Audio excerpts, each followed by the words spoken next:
Good morning. Good morning. Dimasheroni. Sanbonani. Dumelang. Absheni. Thank you very much.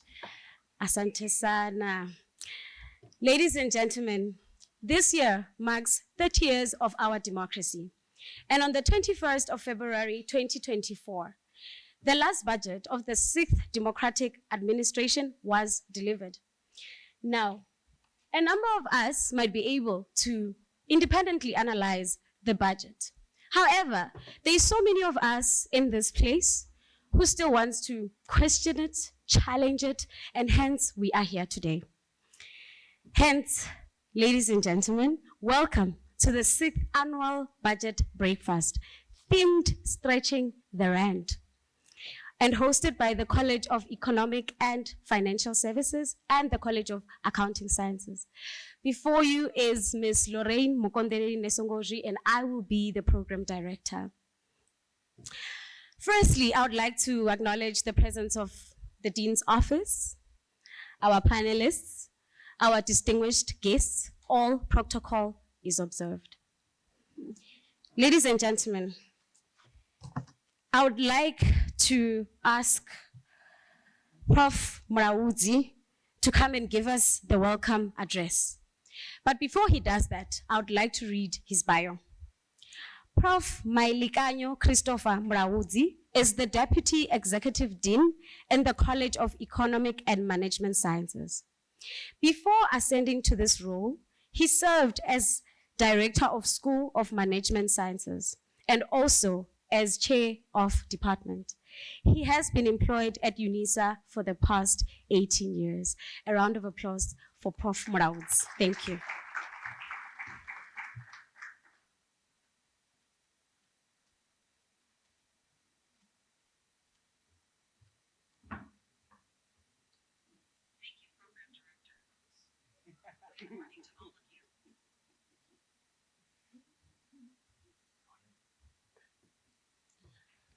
Good morning, ladies and gentlemen. Morning. Yes, I have been introduced as the person who should do the welcoming address. Thank you, Madam Program Director. Yes, I am Christopher Mraudzi, and I am based in the College of Economic and Management Sciences. My task is very short. It's just to welcome, and I'm not going to go beyond that brief. I don't want to steal the thunder from the, guests that we have lined up for you. I do so mindful of the perennial triple challenges that have been nagging our country for the past 3 decades of our democracy. We all know that this country is faced with challenges of poverty, inequality, and unemployment. So we are gathered here this morning as a sequel to the speech that the Minister of Finance gave 2 days ago. And this is a speech that was highly anticipated. Everybody waited for it with bated breath, particularly because we are in the election year where a lot of promises are being made by various political formations. From the elderly and the unemployed who are relying on government grants to workers who are currently feeling the pinch of the economy. Everybody hoped for a tax, relief of some kind. Leaders of SOEs as well, they had expected that the minister will make pronouncements that will provide added resources to their spaces. Corporate leaders, they also hope that there will be some, indication from the minister on what is available for them. The good news is that the Minister of Finance delivered his speech. However, the sad part is that it was done at the time when the economy is very weak to create meaningful opportunities for everyone. What is quite striking is that from our first post-democratic macroeconomic policy choice of reconstruction and development program, all the way through to GEAR, ASGISA, New Growth Path, and now we have National Development Plan. South Africa has been contending with these three challenges of poverty, inequality, and unemployment. And we seem not to be making any real dent in these challenges. In fact, some people contend that the situation is getting worse. It's not getting any better. These three challenges have been made worse by COVID-19 and its attendant lockdown regulations. We know businesses had to close down, economies had to be shut down. And most recently, we know that there are geopolitical tensions that are taking place in areas such as Israel and Palestine and Russia and Ukraine. These conflicts, ladies and gentlemen, they have put pressure on the global commodities prices. We import oil, we import, grains, and we also trade in minerals with other countries. So if you live in this environment where we are, you should know that for a long time now, our fuel prices have gone past 20 rands, both inland and in the coastal areas. And what does that mean to all of us? It means the cost of services go up, the cost of transportation of goods and other things, and the movement of people. So these tensions that are happening out there in the world, they have an impact on our daily lives. They spill over on our shores, and we have to contend with this situation.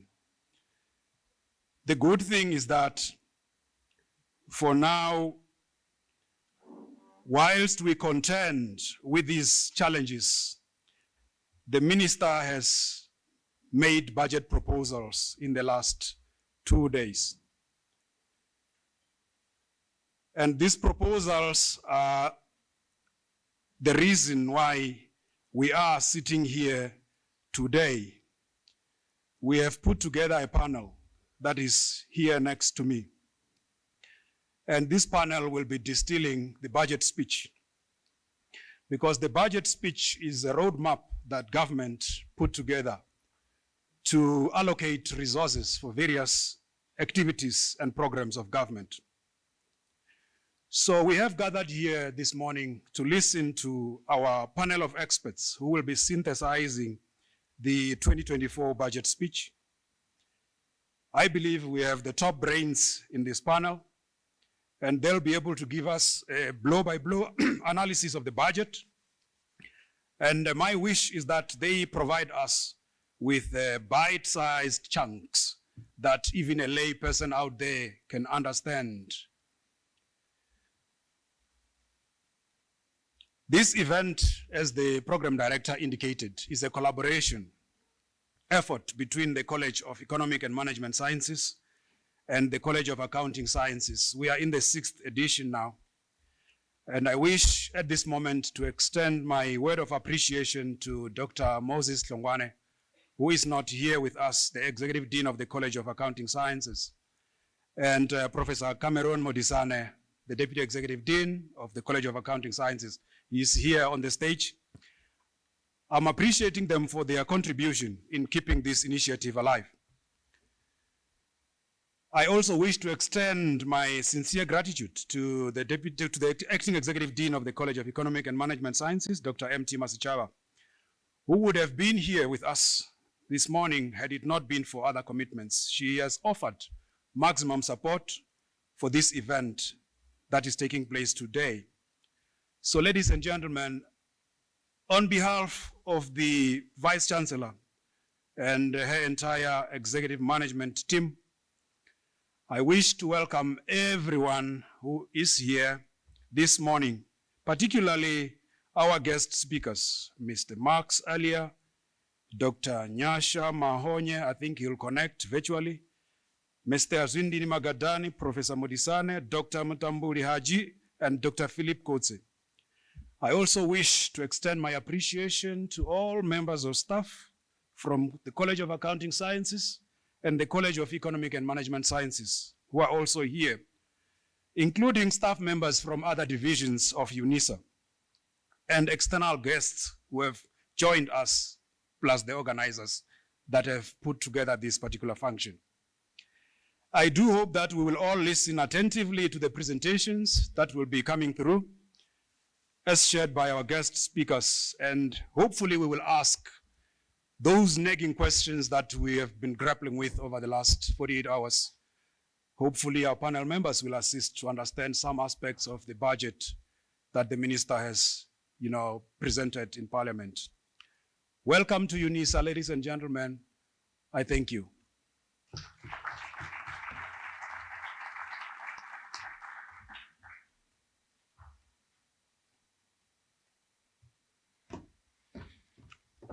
Thank you very much, Prof. Muraudzi. Thank you very much for the leadership. And ladies and gentlemen, as he has already spoken about the triple challenge, I believe that each and everyone who's here while we are presenting on the budget should keep at the back of their mind that we are facing the triple challenge of poverty, inequality, and unemployment. Ladies and gentlemen, there are a few highlights from the budget speech that one can refer to. And this morning, please allow me to be the first one to tease your minds this morning. I am sure, if not a few, sorry, oh, okay, that's sorted, because I've got notes here. Please help. Oh, it's fine. Thank you very much. Yes, thank you. Sorry. Ladies and gentlemen, if it's not all of us, I'm sure most of us can agree that we have fought a good fight against inflation. From 6.9% in the year 2022 to 6% in the year 2023. And for the year 2024, it's been projected to about 5%. Cheers to the credibility and resilience of some of our institutions. However, we can also agree that the 100 rand you used to earn in 2023 is not the same, and it feels like 70 rand in 2024. Another important highlight that I personally picked up from the budget speech was the issue around growth. In the previous year, growth was projected at about 1.4%. And in this year, it has been projected to about 1.6, which is a bit slightly higher. But if you go to the World Economic Forum report, the growth projection for 2024 is at an average rate of 1%. For 2025, it's 1.3%. But now, then again, we still have the issue of load shedding. And load shedding in South Africa is given bottomlessly so. We have bottomless load shedding. And that is one of the reasons why we might be having low growth projections. But on the lighter note again, there is some easing of logistical challenges from the side of Transnet.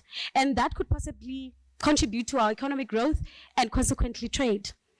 Now, the biggest highlight for me was the introduction of the GFECRA. And I heard a few colleagues discuss it this morning. And this GFECRA is meant to tap into the reserves in order to finance the debt. Now, ladies and gentlemen, this sends a very strong signal.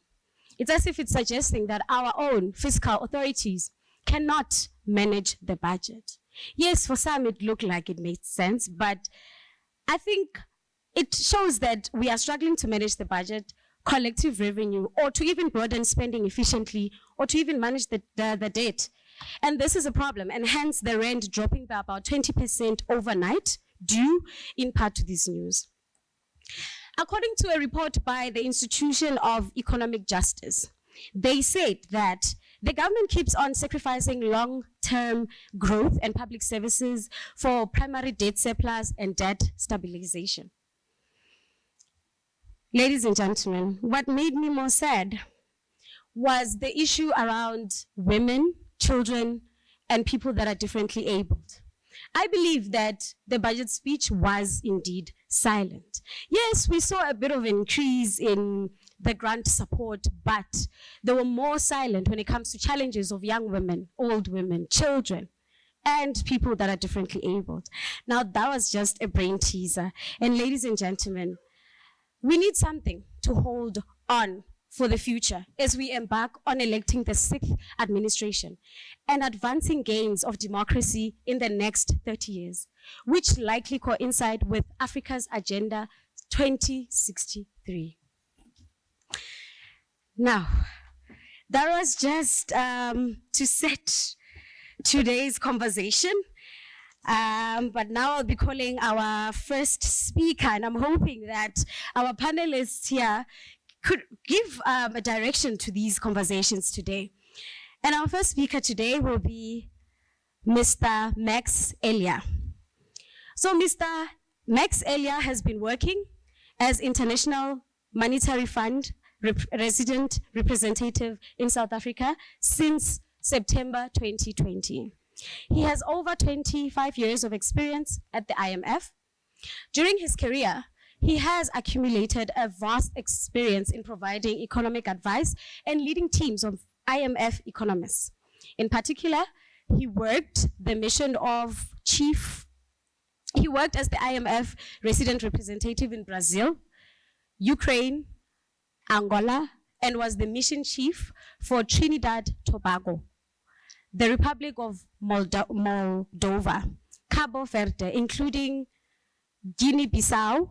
He has also worked with several emerging market economies, including Argentina, Ecuador, Indonesia, Chile, and Peru. Max Elia obtained his PhD at the University of California, Los Angeles, and obtained his bachelor and master's degrees at the Catholic University of Chile. He has held teaching positions at the University of California, Los Angeles, USA, Universidad Andrés Bello in Chile, and Universidad de Talco in Chile. Thank you.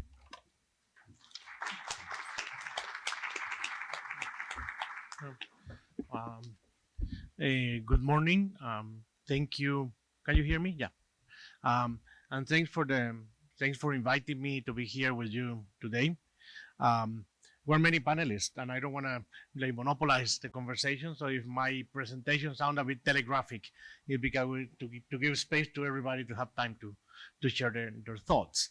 I think it's very important not to lose the big picture of what has happened in South Africa over the last decade or decade and a half, where South Africa has found itself in what is a low growth equilibrium with very low growth. Actually, if you look at real GDP per capita today, it's at the level of 2007.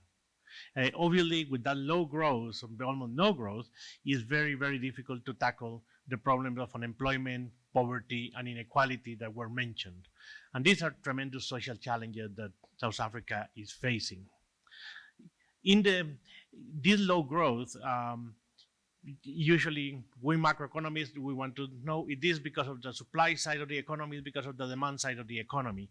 If it's the demand side of the economy, what we need is to stimulate demand and spend more and try to get there.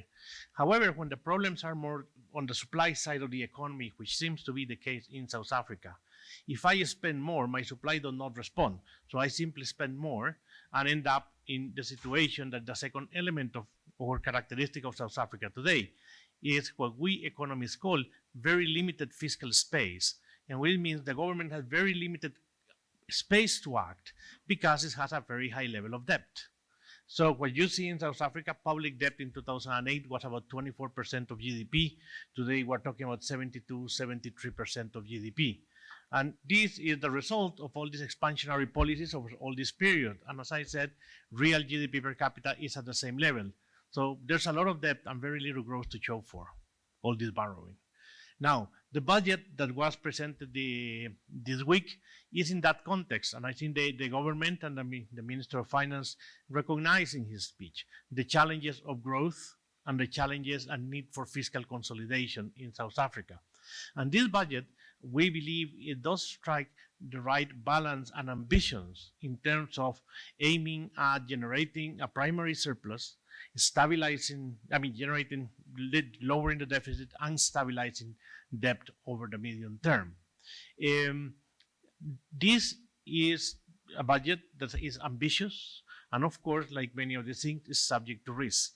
On the revenue side, the few revenue measures or you say policies are basically not adjusting the bracket for income tax, increasing sin taxes, and I don't know why they like to go after our pocket all the time. So now beer is going to be more expensive, and then also they're going to do the corporate tax. There's this agreement in the world to have a minimum corporate tax. But the bulk of the consolidation that they are projecting is based on expenditure restraint. And this is a big challenge. In South Africa, you have big challenges. You see how the budget has evolved over the last few years, and you have challenges, including the wage bill. You have issues like the transfers to state-owned enterprises, for example, something that has been pointed out by analysts. We know Transnet is going through a very difficult situation. If you look at the budget, it doesn't have anything beyond the guarantee that was provided to Transnet a few months back. Some people believe Transnet may need more resources. But not only Transnet, the state-owned enterprises in general may require more resources than is currently envisaged. In addition, there's the issue of the basic income grant that the president has mentioned in the State of the Nation address that will be implemented. It depends on how you set the qualification and the level of benefit that can have a very important fiscal impact. So there are a number of dimensions where all this expenditure restraint going forward can be challenging. I'm not saying it's impossible. It will be challenging, and it requires a lot of political determination by that time on the part of the authorities. I would say I want to highlight a few things, 3 more things. One is the use of GEFECRA. We can spend a whole afternoon discussing the use of GEFECRA, pros and cons. We think what was announced is roughly balanced, and it's important the fact that they are providing some of the resources to the contingency reserve of the SARB, which will face the sterilization costs as the government uses this money. But again, I don't want to go because we all really can spend a whole afternoon on this. I think it's important the government and the National Treasury recognizing the growth challenges. They announced they're going to do changes to the PPP framework that are to be announced. I think that's important. If this is done rightly, this could help get investment going and making it more attractive. And the third one is the intention to implement a fiscal rule. And they said a paper will be put out for public comment soon. So that a fiscal rule will certainly be something very helpful, because that will help organize the discussions around the budget and the fiscal space and the government possibilities going forward. So I don't want to keep going because there were too many panelists, and we'll be having an opportunity during the Q&A. Thank you very much.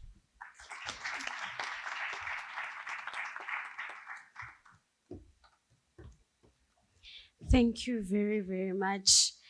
I was indeed shocked when you said that our GDP level is similar to the one in 2007. That means it's almost 2 decades with the same growth levels. Now that is a crisis.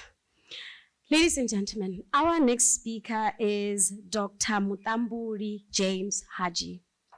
Dr. Mutamburi J. Haji is a recognition of prior learning specialist in the Directorate Instructional Support and Services at Unisa. Previously, he has worked as a senior lecturer in the Department of Communication within the same institution. Before he joined Unisa, he worked as a lecturer in the Department of Integrated Communication at Tshwane University of Technology. He also worked for Nissan South Africa, State Information Technology Agency, SITA, and the University of Pretoria. He holds BCom in Marketing Management, BCom Honors Communication Management from the University of Pretoria, and Master of Social Science degree and a PhD from the University of Fort Hare. Bomtamburi, botanganiziwe. Thank you so much. Good morning, colleagues. Good morning, colleagues. Abusheni. Mikona machangana ba yini? Okay, thank you so much. You made a mistake, Madam Program Director. You didn't allocate time to 10 minutes. So you know how the formula works. For labor, if it's 10 minutes, it's multiplied by 2. You, unless otherwise you want to deposit the performance bonuses you just got, we will gladly accept it. But I was just joking. We will not bargain back that money. Please use it. We have worked hard for it. Am I correct? Thank you so much.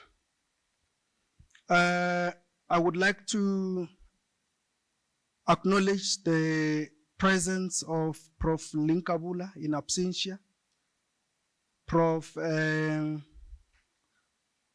Mlauzi, the Dean, and the Dean from College of Accounting Sciences, my panelists. I've seen my chairperson of NEHAU is here. And I see people who use calculators from the College of Accounting Sciences. I deliberately didn't write any number here in my address because I knew that it would be verified as I'm talking. So don't worry, put those calculators aside.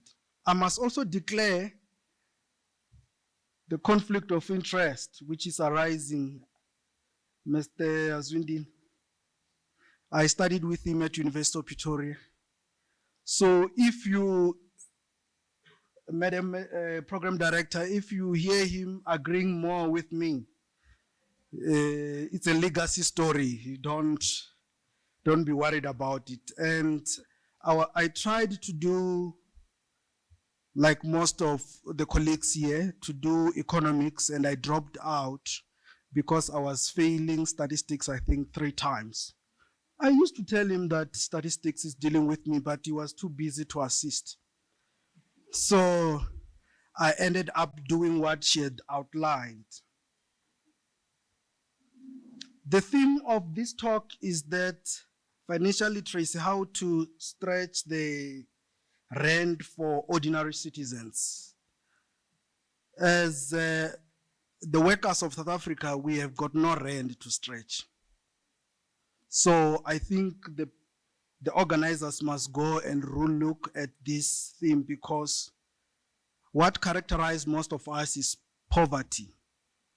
Yes, you might be looking good here, but you know your nephew, your brother, your sister who is in poverty. So we don't have any rand to stretch.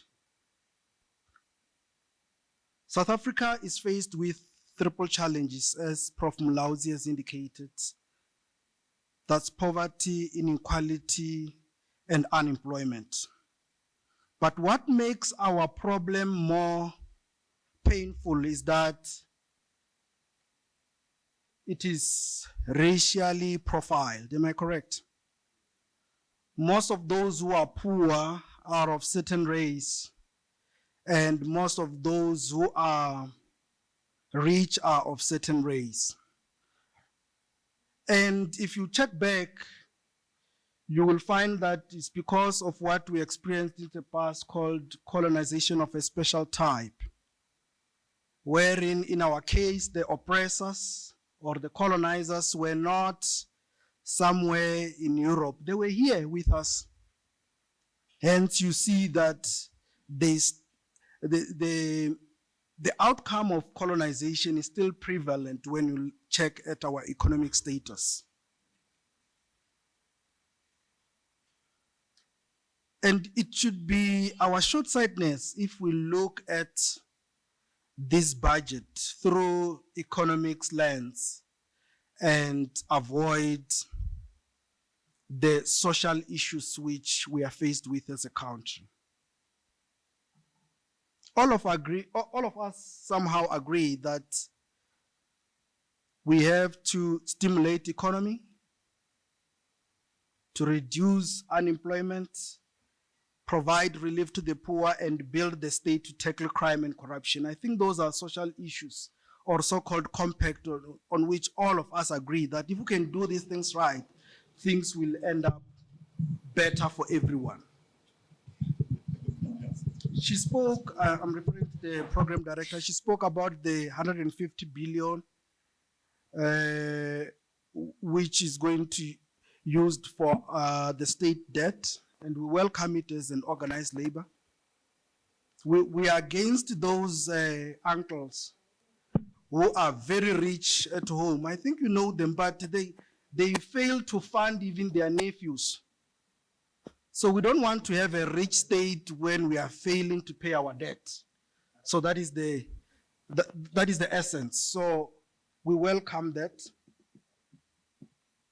We welcome the progress which the ESCOM workers have done to reduce load shedding, and the minister has allocated some funds for ESCOM. It's not the executives per se who reduce load shedding, it's the workers. It's not management at Unisa who mark assignments. It's you, do I call you lecturers or workers? What are you? No, it reminds me, let me not quote it. We are not in full support of renewable energy as organized labor because you might have seen that our ports are very busy exporting coal, whereas Europe is telling us to reduce use of coal, but they are extracting coal to use in their countries. So renewable, yes, it might be fallacy at this point, and it is being used to oppress our people and to shut our sectors, especially in Mpumalanga and Limpopo. People are going to be retrenched there, and they will be your burden as lecturers when they are not employed. But in our nice corners, we will be calling for these renewables. When they are retrenched in the mines there, there will be your dependents. There are those who believe that if we fix state-owned enterprises like ESCOM, Transnet, and PRASA, everything will be well. I am of the view that that will be fine, but it's not an end in itself. It's just a means to an end. Because if we only focus on SOEs, the private sector will manipulate the currency, that's the banks. They will continue with their price fixing, and you are quiet. They will continue with their cartel. You will be quiet as academics. And they will continue to disregard Employment Equity Act. I still remember when I was still in the private sector, we used to budget for the punishment which Department of Labor will give for us not complying with Employment Equity Act. Do you see how brutal we are? They would budget to say that, no, we will not reach that employment equity target, we will pay the fine. And if we were to continue in that trajectory, some of you wouldn't be here at Unisa. We are aware of the businesses that rob SARS, tax revenues. No wonder we are on deficit, Mr. Zundi. We welcome efforts to strengthen SARS and also to put cameras in the tobacco distributors and manufacturers. You call them syntax, eh? That's what they're doing. We are calling on government even to put cameras because we are not complying as private sector. Most of you might be working in the private sector. I'm sorry, my panelists. I speak on behalf of labor. I will skip some of the points She noted that there is an increase in SRD grant and presidential employment stimulus. With this one, I still remember around 2017, we wrote a letter with my colleague, Prof. Mudzanani, to the presidency to inform them that they are presiding over crisis if they are not employing these unemployed graduates. We proposed that all government departments must absorb this youth at a stipend. And DECO, I still remember her calling me back.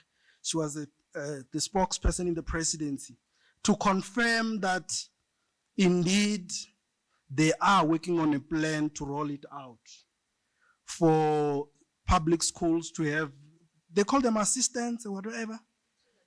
Yes, these are real issues of employment. And indeed, I'm glad that 5 years later, they've implemented it and it removed a lot of our graduates from the streets.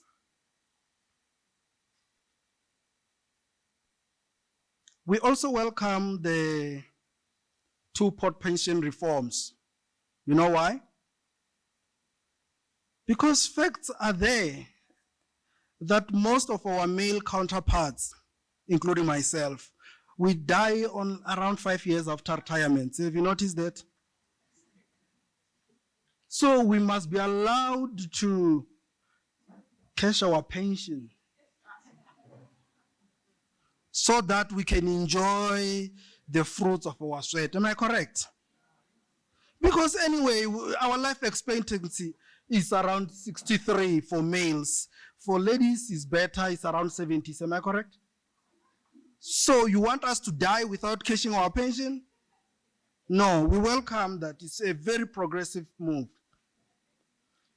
We condemn the reduction of funding of CCMA. You might have noticed that there is a decline in funding of CCMA. And if they are not funding CCMA, when the employer turns against you, who will protect you? So we call on the government to relook at this matter so that we fund appropriately CCMA. Some of us were so regular at CCMA to such an extent that we are accused of workers of Department of Labor. Why? Because you guys were being treated or ill-treated here, and you will run to CCMA and will accompany you as labor. So we need it to be funded. You might be aware that some of the private sector and fund managers have decided to be on investment strike, holding back the funds, not investing in the productive economy. I think your 10 minutes will not work. People are happy here, they're listening.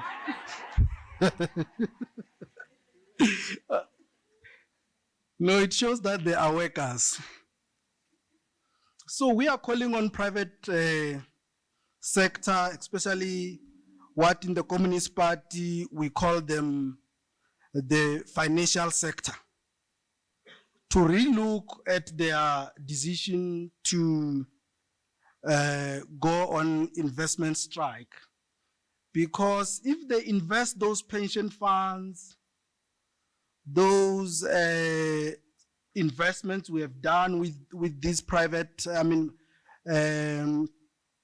funders, it will go a long way to create jobs for our people. Though they might be short-term jobs, but we would want the economy to be working. You know, sometimes when you drive around and see some dust, you must celebrate that there is an economic activity happening. I can see the organizer is calling on the program director to stop me from speaking. Yes, we welcome the funding of, in fact, our view is that the public sector wage is not out of control. We need the employment of more doctors, more lecturers, more teachers, more police, etc. And lastly, the Treasury missed the opportunity to increase tax on the wealthy, large corporations and luxury imports. So if they had done that, that money would assist us. Thank you so much.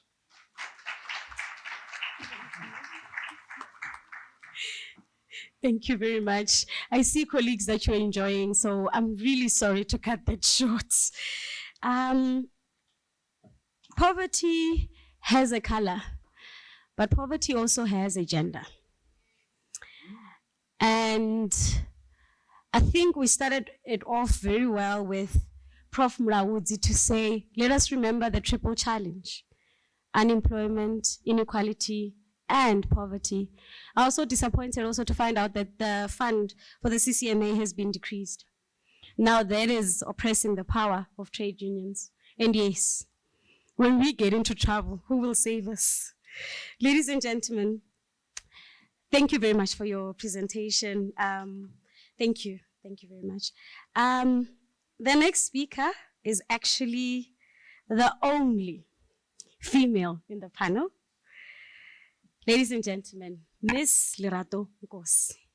Ms. Lerato Nkosi is a senior lecturer in the Department of Economics and seconded to the Graduate School of Business Leadership, where she teaches economics for managers under the Master of Business Administration, as well as leadership. She is also a program manager for the MDP, BBEE, and Business Incubation short learning programs. Her field of interest is in public economics, where her research area is centered around taxation and extensive analysis of state-owned enterprises. Ms. Lerato.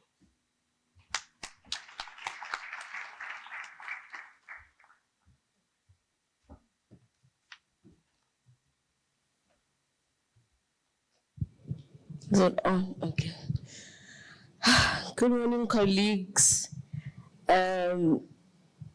As Lorraine has spoken about state-owned enterprises, you can see that I am presenting from the couch because of load shedding last night.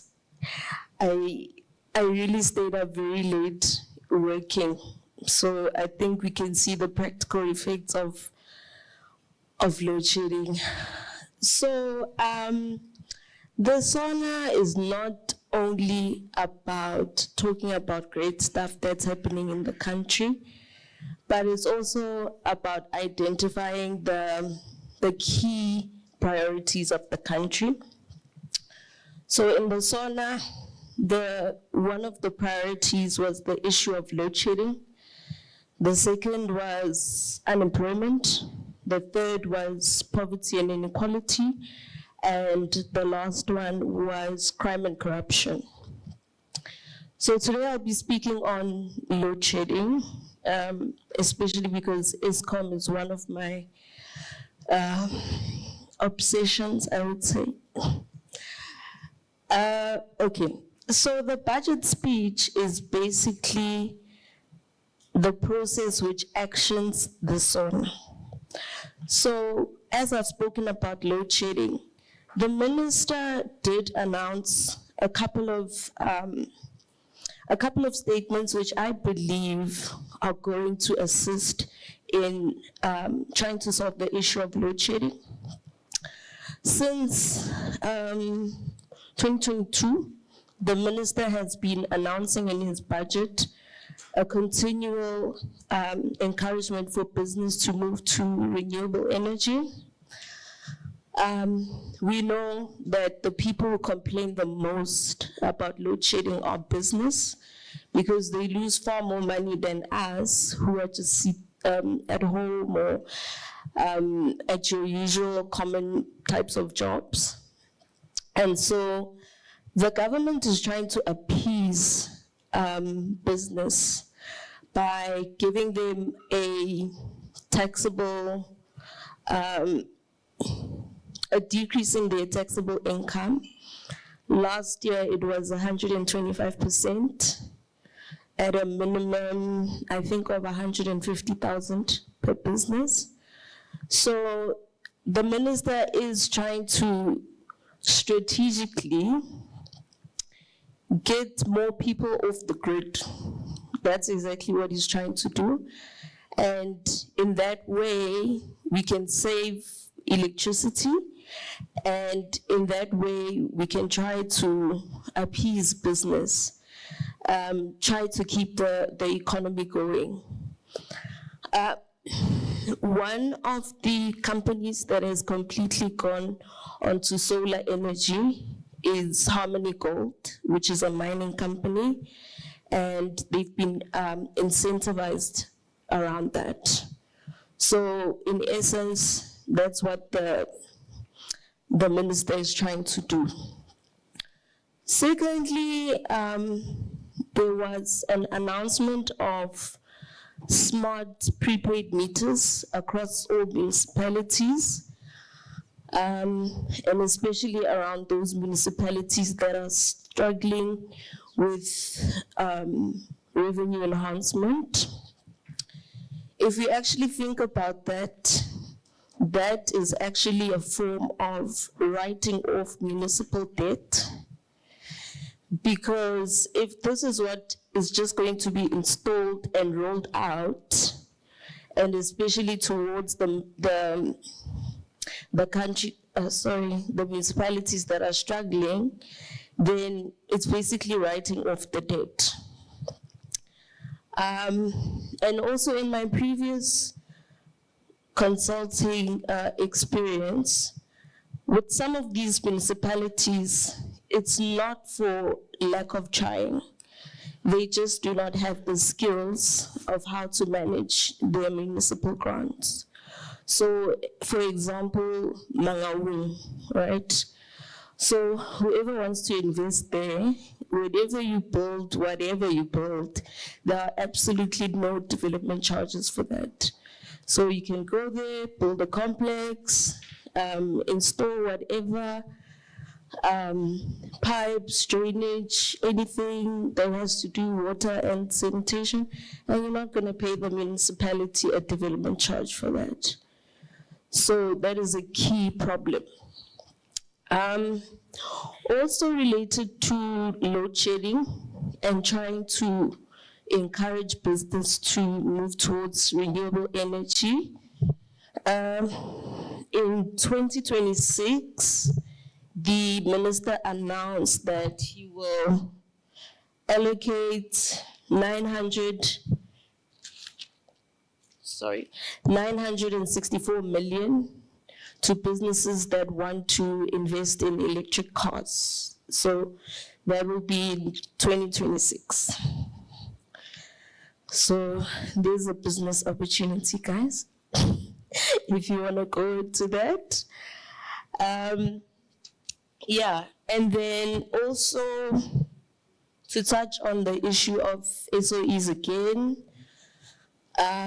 the minister announced that they will be opening 27 corridors for PRASA. So a corridor is basically a railway or a point from this kilometer to that.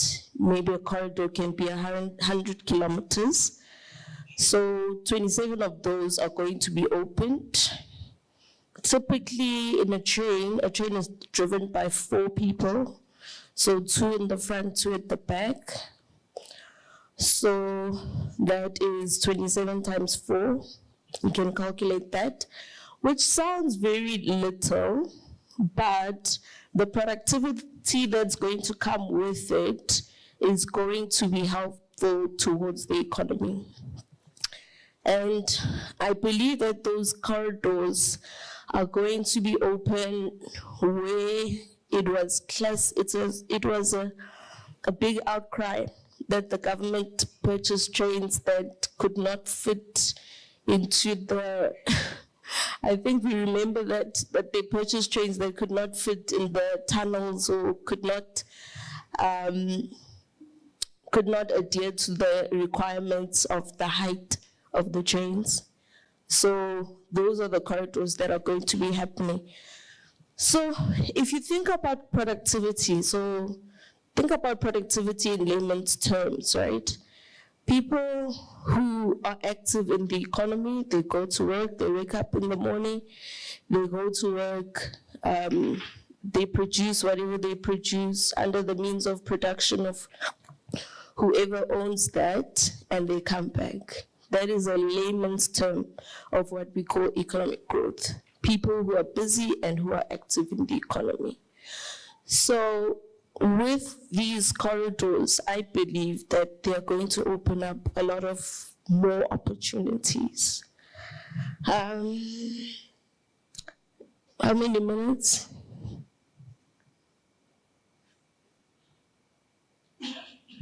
Done? Okay. All right. Thank you, colleagues.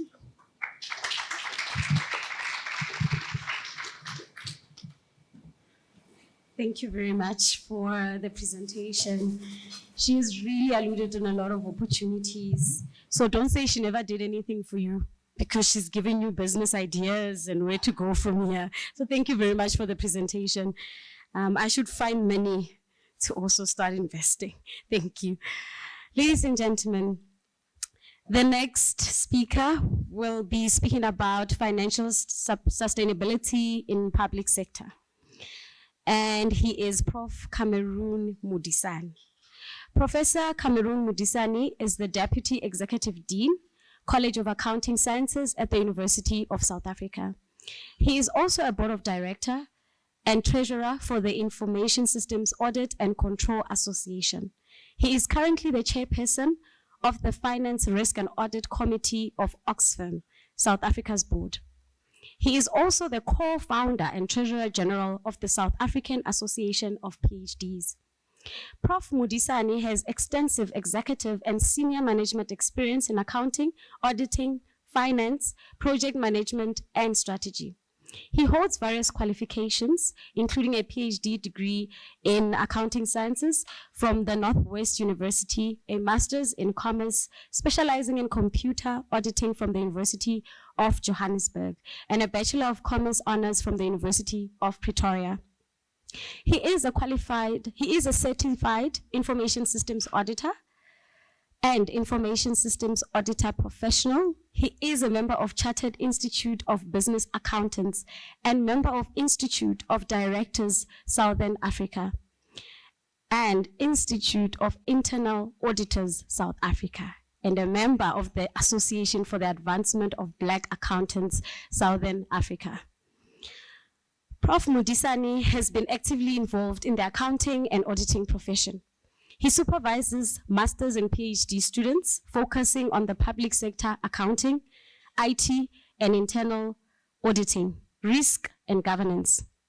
He is a regular TV and radio guest speaker on media platforms such as ENCA, SABC, SAFM Radio, 2000, YFM, and True FM. He has authored and co-authored several peer-reviewed journals and conference papers, chaired sessions at conferences, and reviewed for some notable journals in his field. His areas of research are around the impact of information technology to the accounting and auditing profession, and 4IR technologies to improve on the auditing process. This has been by far the longest bio, but Prof, the stage is yours. Thank you so much, Program Director. Good morning, colleagues. All protocol observed. I'm going to be talking to you on the research that we did on financial sustainability. If you can just perhaps share my slides. The agenda points which I'll be talking to you about is the principles of financial sustainability, the research overview around financial sustainability as well, the research hypothesis, the results which we found on this research study, some conclusions on the study and the status of the public sector in South Africa, and just providing some solutions of how to achieve financial sustainability, and also some further reading that colleagues can can go into.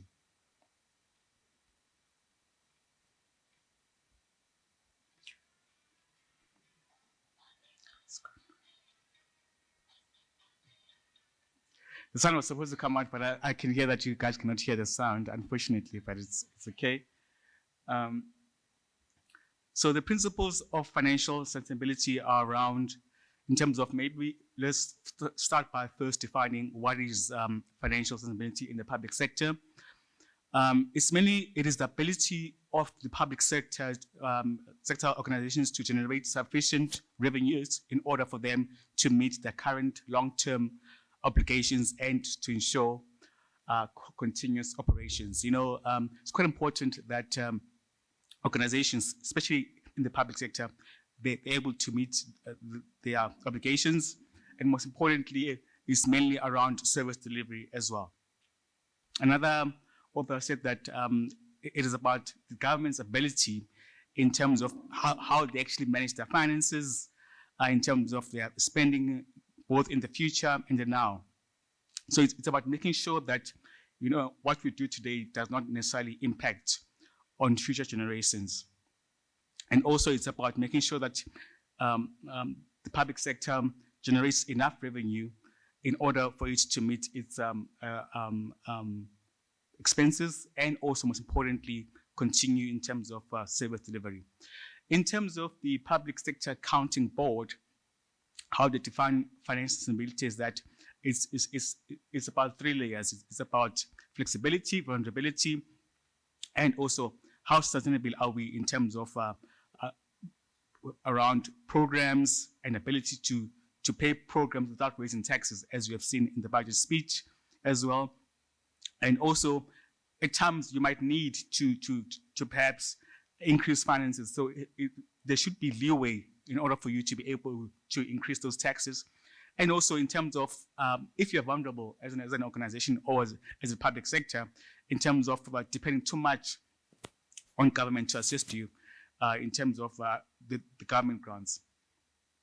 So in accounting terms, what is mainly about this? It's mainly about the financial ratios, such as the cash and cash equivalents at year end, the cash investments, less applications of funds in terms of how much money you have actually invested and how you actually apply those funds, and also the monthly repayments covered by cash and cash equivalents, meaning that simply can you actually cover your monthly expenses using your cash which you've got on hand. So how do you actually measure the health of this to say that you're actually doing well in this space? So mainly it's making sure that the cash flow over the medium term, revenue and expenditure framework is sustainable in the long run. There's actually appropriate cash coverage in terms of you being able to finance your expenses, and also the fact that there's a high collection rate in terms of consumer, meaning that you can actually collect revenue from the people that you're servicing, and also the fact that your budget, it needs to be backed up and also being funded as well. That's quite important. So what current challenges are we actually faced with? I think the biggest problem which you're faced with in the public sector is the fact that there's a significant imbalance between revenue generation and also expenditure patterns, simply meaning the fact that our expenses are more than the revenue that you're actually generating. And also, there's actually an increasing demand in terms of providing services and not being able to maintain those expectations, and also some citizens obviously not paying for their services. And also this is aggravated by issues such as economic fluctuations, aging infrastructure, and also insufficient financial resources or funding resources. Simply put, that most municipalities in this country, they're actually struggling in terms of being able to generate their own revenue, and most importantly, to continue to embark on their projects which they've actually embarked upon. So financial sustainability actually requires great amounts of leadership around government spending. So financial, it just does not happen. You just need to have strong leadership, which at times we don't have in our state. And also, most importantly, we have an issue of the fact that it's about managing two things. It's about managing services levels and also our aging infrastructure. And also, so this mainly talks to typically about our operating expenses and also the capital dimensions there. So it's quite important in order for you to be able, or for the state to be able to maintain long-term financial sustainability, that they need to take into account both long-term and also short-term risks.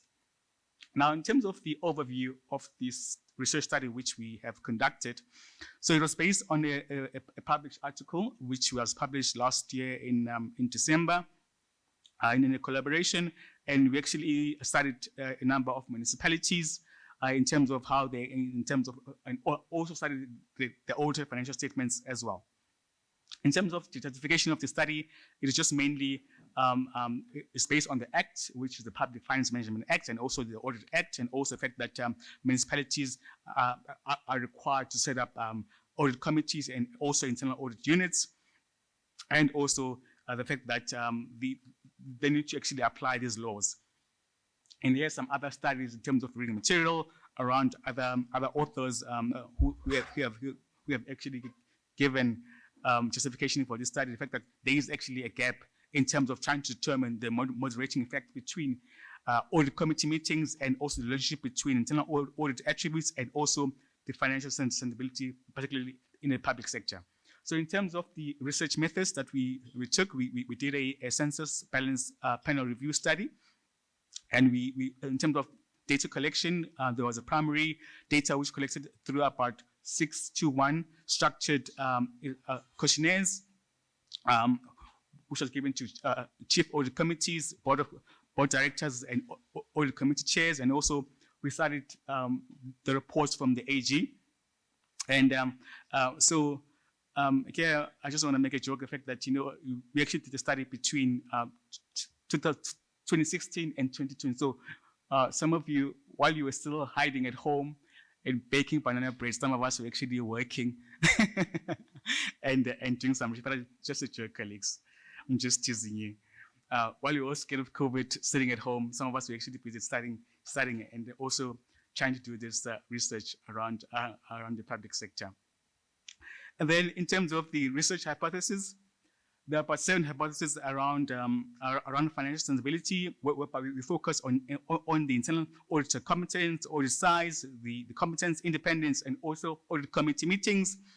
And then also, in terms of the moderating effect, we focus on the internal auditor independence, audit size, and also the competence there as well. In terms of the key results which we noted from the study, just in summation, based on this hypothesis, the fact that there is actually a significant relationship between internal auditor independence and also financial sustainability. Simply meaning the fact that if ever the internal auditor is independent when they do the work, it actually does help in terms of giving assurance and guidance to the public sector, and also by the size. If you've got a big size and competent staff members working in the audit department, they can actually help in terms of ensuring financial sensibility. And also there is actually a relationship which was proven around the competence and also the financial sustainability, meaning if you've got a competent staff members, meaning it's quite important that you hire competent internal auditors to help you with your audit matters and also to monitor spending within the government sector. And also it's about how often do audit committee meetings happen. There is a relationship there which was found to be positive there. In terms of the moderating effects, again, the fact that in terms of auditor independence and also there's actually a direct relationship between that auditor independence and also financial sustainability. And also something which was proven, the fact that the audit committee has a significant moderating effect in terms of the audit size. The fact that if we do have, I'm about to wrap up now because my timekeeper is on my case. So just a brief conclusions in terms of the study. The research findings indicate that audit committees do in fact have they contribute in terms of the significance of the influence of the financial sustainability, and also government entities make a positive effect around the use and also around the strengthening of the financial sustainability, and also this will ultimately lead to financial sustainability and also continued service delivery. As you know, in this country, we've got a service delivery challenge. So if you use auditors to actually come in and assist, ultimately this will actually assist lawmakers and also in the public sector to make sure that obviously our public sector does actually thrive. Thank you so much, colleagues, for your time. Thank you very much. And I'm sorry, I also had to cut that short. Financial sustainability does not happen, but it requires leadership. Thank you very much for the presentation, Prof. The next speaker will be commenting on tax matters. Mr. Arjundini Magadani. Mr. Arjundini Magadani is a qualified chartered accountant with more than 16 years experience and has been operating as a tax specialist at senior level, both in private and public sector. He has extensive experience in the tax consulting environment. He has also acquired experience in the public sector as a tax auditor for SARS. During his time at SARS, he was involved in the audit of tax affairs of the companies ranging from small to large companies, and this gave him exposure in the various industries. He advises and assists clients on corporate tax, corporate restructuring, tax dispute resolution, tax compliance, tax accounting, cross-border transaction, international tax, tax due diligence, VAT, dividends tax, payroll taxes, withholding taxes, and tax training. His qualifications include BCom Accounting Sciences from the University of Pretoria, BCom Honours CTA from the University of Natal, MCom International and Domestic Taxation from the University of Northwest, Certificate in Mining Taxation from Unisa, and LLB from Unisa. The stage is yours, Umagadan.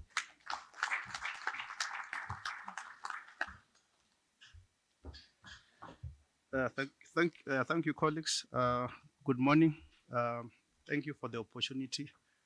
10 minutes is not enough to cover one of the things that we need to discuss, but I'll try within that 10 minutes. If I'm too fast, you may just bear with me.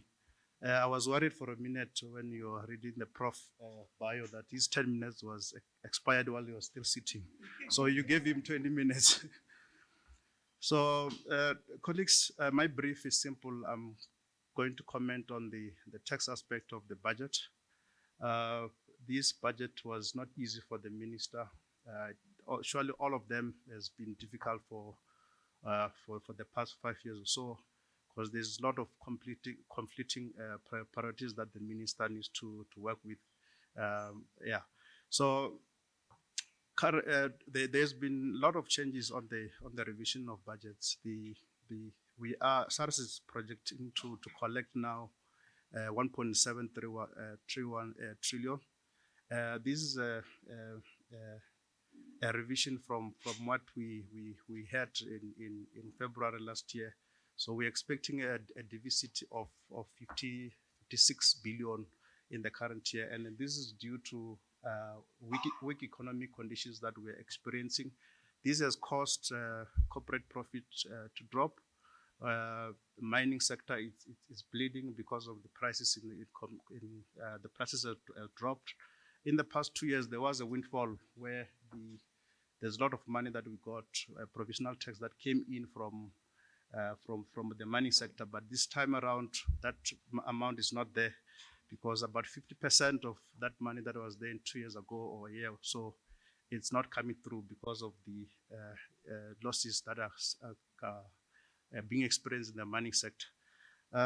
In the 2023-2024 budget, we are projecting they are projecting to collect about 1.863 trillion, and this is based on the economic growth of about 1.3 or 1.6, and we know from previous experience that Treasury is very optimistic with regard to the growth projections. There's never a year where they were accurate. As recent as the 2023 budget, it was based on 0.9 growth rate. come in November last year in the mini budget, they reversed it down to 0.8. Now we are told that it's going to end at 0.6. So with the 1.6 that they are projecting, it is still very, it's for me, it's something that they need to look at, because it does have impact on the collections of the tax revenue at the end of the day.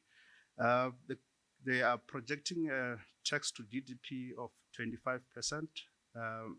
That is expected to grow to 25.3 in the 2026 and 2027. These figures are still low when you compare to OECD countries. The OECD countries, they average tax to GDP of 34. So there's still a lot of uncollected tax in our economy. So I'm just going to move into the main tax proposals. Or proposal is like they were proposal, but there were no major announcements with regard to tax. The first thing that I want to comment on is on the PIT. I heard Dr. Haji, my brother here, mentioning that the word bonus still exists here at Unisa. So the commissioner will be happy to hear that there will be people that will be getting bonus. So the PIT tables have not been adjusted, tax brackets, tax credits, rebates. So it's a positive, but it's still a negative in the sense that if you have received an increase, an inflationary increase, you will be subject to tax on the increase, because they have not adjusted the tax table for inflation. So it is still an increase, but we just tape it that it's not the increase that we feared initially, because we know that there is a need for government to get a lot of revenue. Corporate tax is still remains as the 27%. No announcement in that regard. I know Labour, they still say that it's still high or still low. It needs to be increased. Unfortunately, we are living in a global world. Our corporate tax rate is still high, because for us to be competitive in the global age, we need to revise it, and this is the trend globally, where corporate tax is being reduced, because we're all fighting for the foreign direct investment to come in. We know that the investors, they don't like to pay tax, so they will go to a place where they will pay less tax. I'll touch on the recommendation that OECD published in 2021, which we are now following through, which was announced in the budget. CGT, which is the tax that is triggered by disposal of capital assets, it still remains at effective tax rate of 21.6. So there's no changes in that regard.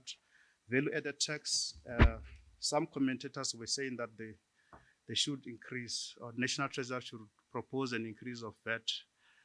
We did not expect it to happen in this budget, precisely because we are in a year of elections. You don't want to tamper with that cost. VAT it's one of the taxes that affect even the poorest of the poor. So that rate still remains at 15%. We know that there is talk of having differential rates, having VAT for basic items, and also VAT for the luxury items, which if you're going to buy your German machines or your expensive perfumes, your luxurious items, then the VAT will be at a higher rate. But at this point, the VAT still remains at 15%. So one of the major announcements that was made in the speech is something that we as in the tax community, we are still going to review and make comments, is the introduction of a global minimum tax rate of 15%. This means that for multinationals who are operating globally, then the effective tax rate that they will need to be paid is 15%. This came from the work that has been done by OECD on their attempts to combat what we call BEPS, which is a base erosion and profit shifting. So base erosion, or BEPS, is just a practice by multinationals of moving profits to a low or no tax jurisdictions. So it means that they will take the profit to a country where they know that the tax it's low, or there's no tax at all.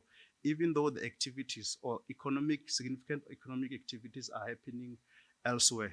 So what they do is they normally do it in the form of just transferring an IP in some island where there's no tax, and then there will be movement of profit to that island where they know that there's no profit. So OECD has proposed as part of their BEPS project to say that the global minimum effective tax rate needs to be about 15%. Means that if you are paying less than 15% in some jurisdictions, then you'll have to top up in the country that you are operating in.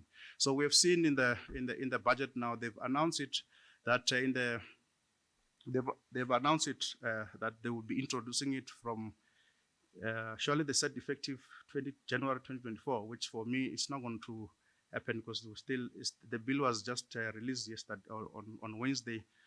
We still need to make comments on the effective dates and also on how it's going to operate, because it talks about because I know my colleagues that are in the economic and management sciences, it talk more on the consolidation, on the consolidated revenue, which is it talks to financial statements, FRS. It talks about effective tax rates, which those who have done deferred tax will know that it's sitting in the deferred tax. So there's a lot of accounting terms that has been banded around. So there's a lot of comments that will be coming through with regard to the global minimum tax rate.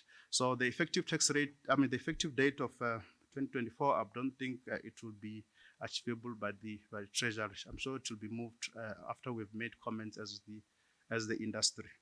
One of the things that were done, I just want to move on because I know my 10 minutes will be up soon.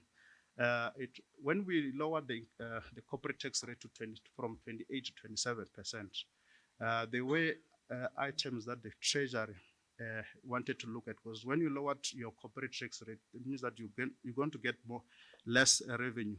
So they embarked on a project of reviewing the incentive that Treasury was giving to the industry. One of the incentives was research and development expenditure, that there was a special deduction that you will get when you are embarking on research and development. So that was supposed to end on the 31st of December 2023. There was a lot of comments that we as an industry gave to say that the country still require a lot of research. As you know, for us to be competitive globally, we need to improve our research and development activities.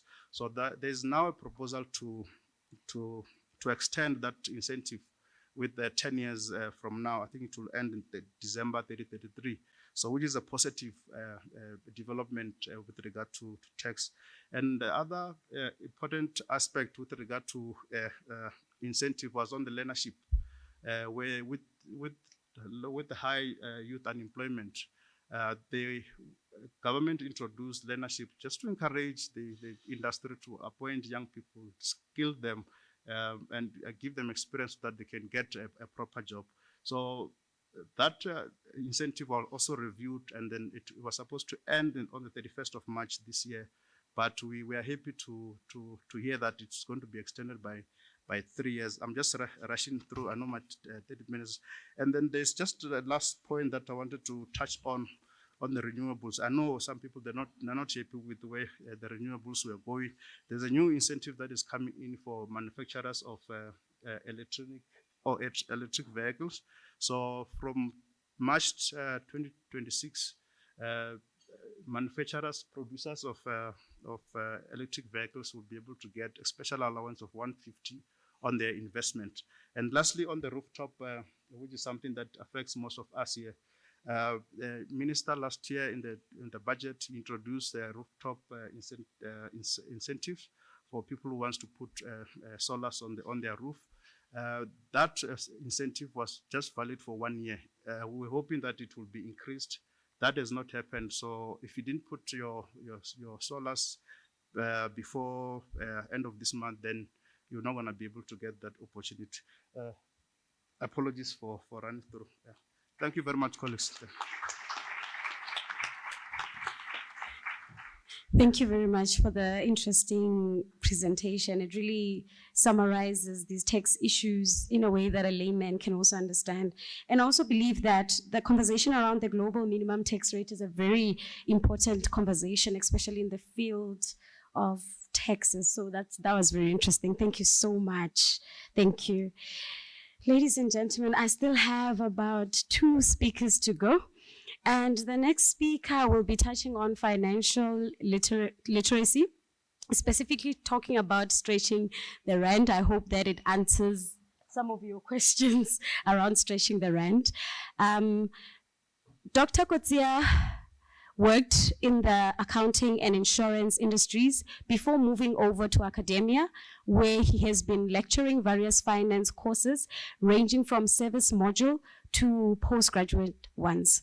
His current research focus is the efficiency of the local stock market, but he has interest in all aspects of finance and asset pricing. He has been involved in various community outreaches, including being involved in financial literacy projects for more than a decade. So, Dr. Kotsia, the stage is yours. Thank you.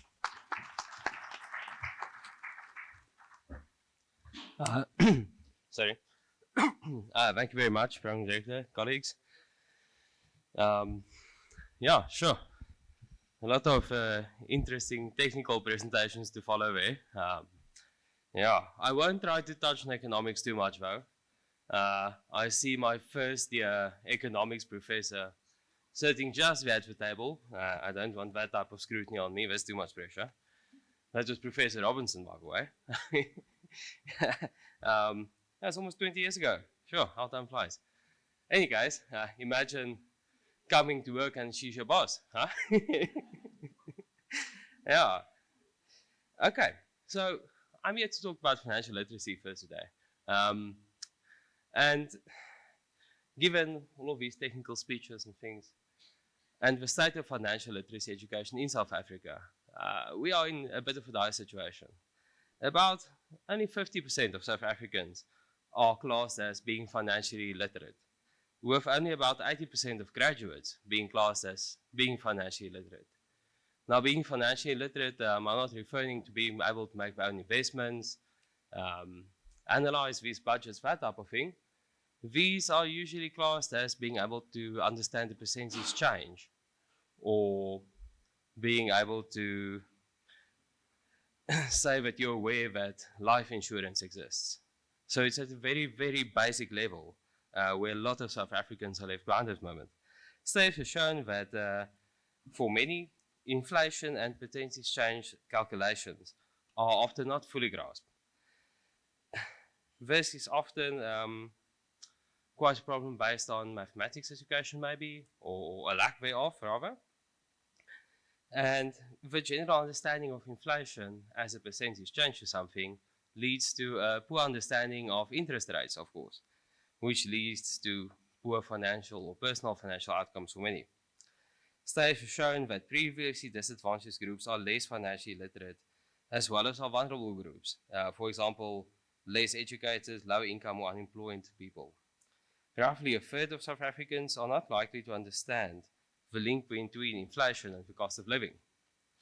Again, these are often the most vulnerable people.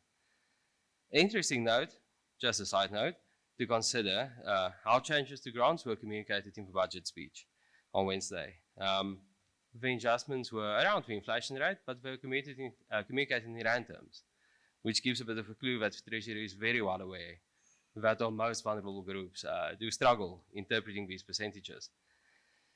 It was just an interesting observation. A study found that about 40% of South Africans aren't aware that they pay value-added tax on their purchases. So we're not aware of that. And further to this, surveys show that in terms of taxation, many are only aware of the rates that affect them directly, but only to an extent. About 20% indicated following grant announcements, 13% changes to tax rates, and only 19% changes to interest rates. About a third have no plan for retirement. Many are highly indebted, although this differs a lot based on personal circumstances, but still, the problem remains for many. So, Many of his studies ask why do people show this apathy towards these important matters. Some researchers think that we like to live in the moment. We have bigger problems coming, so just enjoy now. That's maybe possible.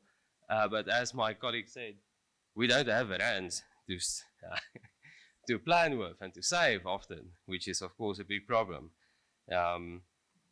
When financial literacy education, of course, the low levels we have is a big issue and possibly a contributing factor. And then also a feeling of not being able to affect these various matters.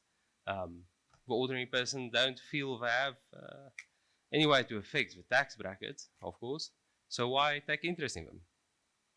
However, all of these factors affect all of us South Africans. From changes to grants, tax rates, the tone of a budget even, the impact on inflation and interest rates amongst others, it touches all South Africans. Given the lack of financial literacy education, these changes may have been poorly understood by up to half of our country. Lower levels of financial literacy leads to worse financial outcomes. Such people, or people with low financial literacy education, are inclined towards over-borrowing. They're less likely to save or invest, of course. And this includes about 10% of our highest earning South Africans also. So it's not only at the lower end of the earning scale. Increased financial literacy is imperative to enhance the prospects of ordinary South Africans. And again, the most or the worst affected are the most vulnerable. So increased financial education is absolutely imperative for our country to improve in future. I just want to give a very quick overview of some of the changes that may affect ordinary South Africans. There's not much to say after the previous speaker regarding the changes there. But of course, the lack of inflation judgment on the tax brackets, for most of us Unisans here, we got that in little inflation increase. So that would have put a few extra hands in our pockets, would have been nice, but of course it didn't happen. Then no changes to medical aid rebates as well. The increase in grants, albeit in line with inflation, is not a large amount, but given the fiscal constraints, it's obviously understandable. Sin taxes will affect many of us. I noted when the minister spoke about the new tax on vapes, that was a sizable increase for people who vape. Yeah, that's gonna hurt a bit for them, I think.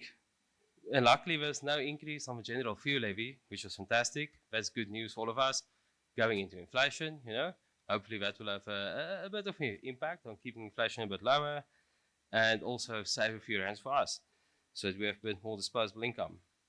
Then the two-part pension system, which my colleague very rightly pointed out, is there's some big opportunities there, but given the lack of financial literacy education in our country, there's a lot of caution to be taken.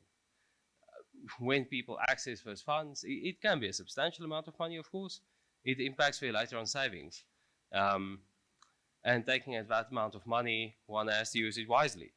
So an increase in financial literacy education around that matter will be crucial. So, inclusion of only real relief was a fuel levy and the grant increases for most.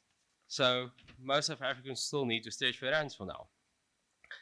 There's no silver bullet to stretching one's funds, only small steps building on one another. What you can do depends a lot on one's current financial situation. Again, if you don't have anything much to stretch, it's a difficult thing to do. But for many, it's a reality that they live on very small incomes, and sometimes on grants. A study, I think it was by Finmark Trust, found that many grant recipients, even of a basic income grant, the 350 Rand grant, managed to save a few rands every month of those grants. About 10% of recipients, I think it was in KwaZulu-Natal, where they surveyed them, ended up saving enough of the grant money to start a micro business. So we use it as seed funding to start something small to supplement the grants and maybe eventually move off the grants. My point is, even those with the smallest income sometimes find a way to save a few rands every month and to improve their future prospects. There are many strategies to rein in one's expenses. I only have time to touch on a few of them, of course, for 10 minutes before I'm physically removed from the podium. I'll just touch on a few of the less repeated ones and some of the absolute most important ones. And the first and foremost thing is to take stock of your personal financial situation. That's the first thing to do. You can't chart a course forward or to change if you don't know where you are. Then budgeting and tracking one's expenses is key to understanding your own personal financial habits. Figuring out where you are overspending, of course, and where you're falling short is the product of this exercise. And then again, small changes add up incrementally. I think the key message we find most of the time in these type of things of how to cut your spending is reconsider discretionary spending. Most of us, we don't have much room for massive discretionary spending anymore. So I'd rather spend some time on stretching your funds rather than cutting out things without altering one's lifestyle too much. For example, by using the money spent on one splurge meal, getting a takeaway meal for your family, to rather make 3 easy meals at home from frozen foods or something that your kids may enjoy. Stretches that money a little bit further. It's just a simple example, but the idea remains, it's not always necessary to absolutely crash one's lifestyle. One can adapt it a little bit to stretch out funds. Bank records are easy to access on apps and ATMs. Even going into a branch, it's quite inexpensive to get one. From there, you can go and look at where your expenses were, where you overspent, what you can do, what you can cut, what you can substitute. Lowering recurring expenses, of course, is a key thing there. Renegotiating your insurance premiums annually. I'm sure many of us have seen in the media before. You can get a few quotes from different providers. Actually, I think I went through this exercise at the end of last year, and I'm still getting spam from some people I would get quotes from.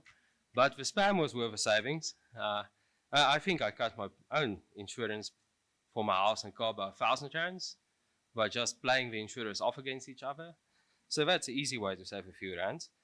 Then considering extending the life of your personal electronic devices. When a contract expires, if your phone's still working, you can keep it for a while longer, go month to month, and then upgrade where necessary. Electricity, of course, increased in price a lot over the past decade. Considering lower cost items such as geyser blankets, reflective roof paints, and basic insulation for windows and doors are easy ways to insulate your home a bit at a rather low cost, especially the reflective roof paint for very low income earners is a attainable thing to cool down their homes.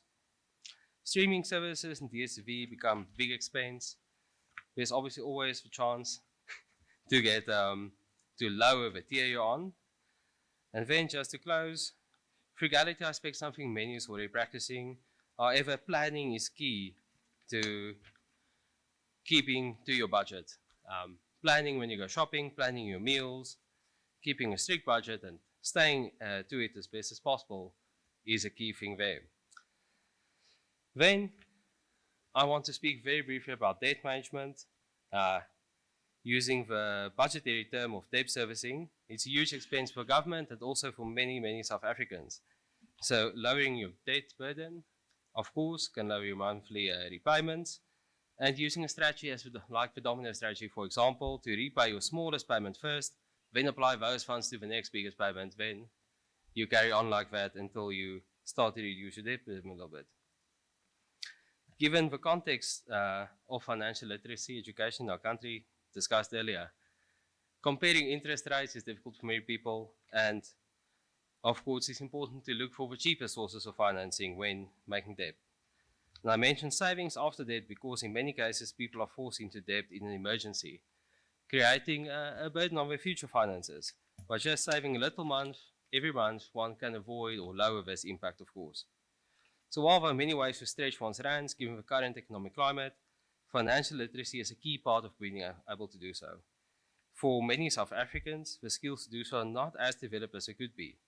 Addressing this is imperative to better the personal financial outcomes for especially previous disadvantaged groups in our country. Thank you very much, colleagues.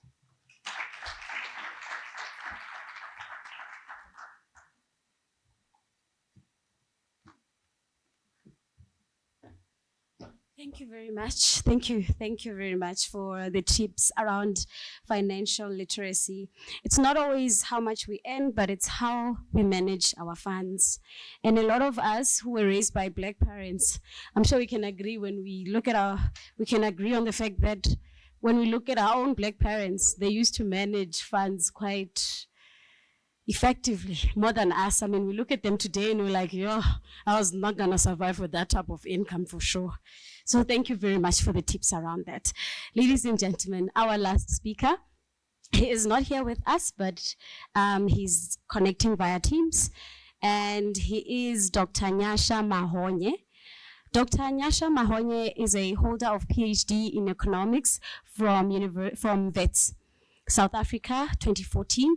He is currently a senior lecturer in the School of Economics and Finance at Wits. Previously, he worked as a research assistant on United Nations funded project twice in 2013 and 2014. He was a visiting scholar at International Monetary Fund in Washington, D.C. in 2012. Dr. Nyasha Mahonye has since published extensively in the field of development and welfare economics. His publications are in regional and international journal outlets. His emerging research interests are in the areas of trade and gender economics, transport infrastructure, health financing, and mobile money in the context of sub-Saharan region. Thank you.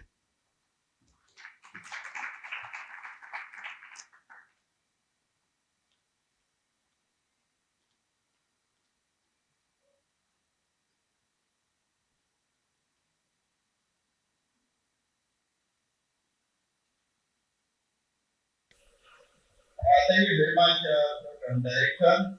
I hope I'm audible to everyone. Today, I would just like to talk about tax capacity. As a Program Director, I've already introduced me. My name is Dr. Nyasha Mahonye. I'm the Senior Lecturer at the University of Wits. My talk is on tax efforts, tax capacity, and tax grants.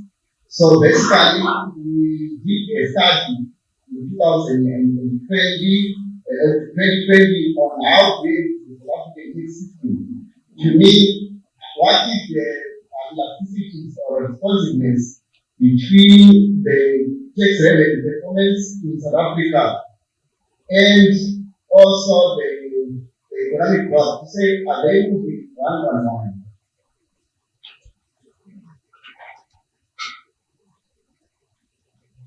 Then on the other part, we did a study which we published in development Southern Africa, which is that the South African tax efforts fall short of its capacity. So this is the main part that I will be highlighting on my talk today. So on this study, what we actually did is we looked at what is the tax capacity in the South African economy, looking at all types of tax, which means we say that if you look at the actual tax collection that is collected by SARS, and if we divide it by tax potential or the tax capacity of the country, is it above or below the expected tax performance? So to do that, we use some data from the World indicators. We look at the period of 1960 to 2017. So what we found is that generally the South African tax effort index. So if you take the actual tax divided by the potential tax, you can get to 1. So if actually what we are collecting is the same as our capacity. But our finding, we find that between 1950 and 2017, the South African tax capacity has been vary from 0.9 to 1.1. So if it is 1, it means you are actually collecting to your capacity. But if it is below 1, it means you are actually under collecting things of the inefficiency in your collection of things. If it is above 1, then it means you are actually collecting above your capacity. So the periods, if you look at 1950 to 2017, the periods like the OPEC oil crisis of 1973 and 1975, the tax effort was below 1. The periods of early recession in the world, in 1980, the tax effort or tax capacity in South Africa was also below 1. The period of early recession around the Vietnam War in 1990s, the also tax effort was below 1. Then the period of prosperity, if you look at the summer effect in Brazil or the FIFA World Cup period around 2010, the FIFA World Cup, the tax capacity was actually above 1. So that is the main result of the tax effort. So on this tax capacity, what does it mean now? So overall, in 1950 and 2017, if you look at the average tax capacity is 1, well, it's ranging from 0.19 to 1.1. So overall, it's 1. So which means that the South African revenue authority are collecting the tax that they are actually meeting with the capacity. So the reality that we see in the current budget is that they are now withdrawing funds from the collegiate reserve, which means it's like if you are at the household level, they are now saying it's part of your asset or withdrawing from your asset because your tax capacity is actually expired. The only challenge is that they are using these reserves to pay debt, which is very important in this future implicitly ability where future generation are going to take highly paid for the current unit. The only challenge is that it is not going to improve the tax capacity of the country. Then the other part that I want to touch on is the issue of tax grades. Is the South African economy, economic growth is increasing or projected to increase by 1.0%.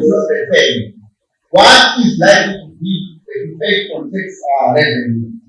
So what we found on our paper on how grade tax revenue in South Africa is that between period of 1995 and 2020, the estimated tax grade of the tax revenue was 0.82.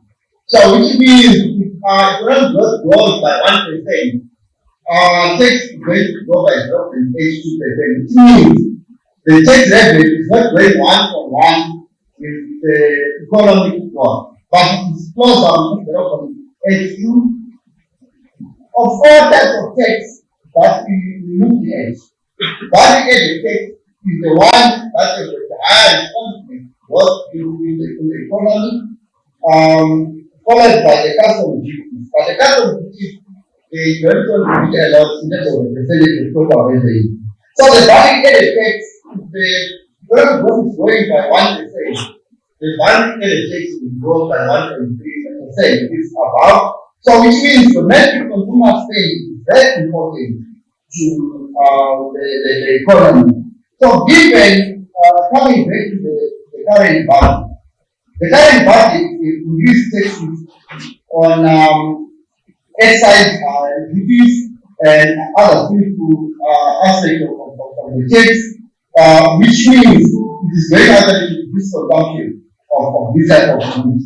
The only issue that we identify as project enough on the floor, the only issue that we see here is that is the end goal to reduce the consumption of this product or to raise more tax revenue. It seems like the latter where they want to raise more tax revenue.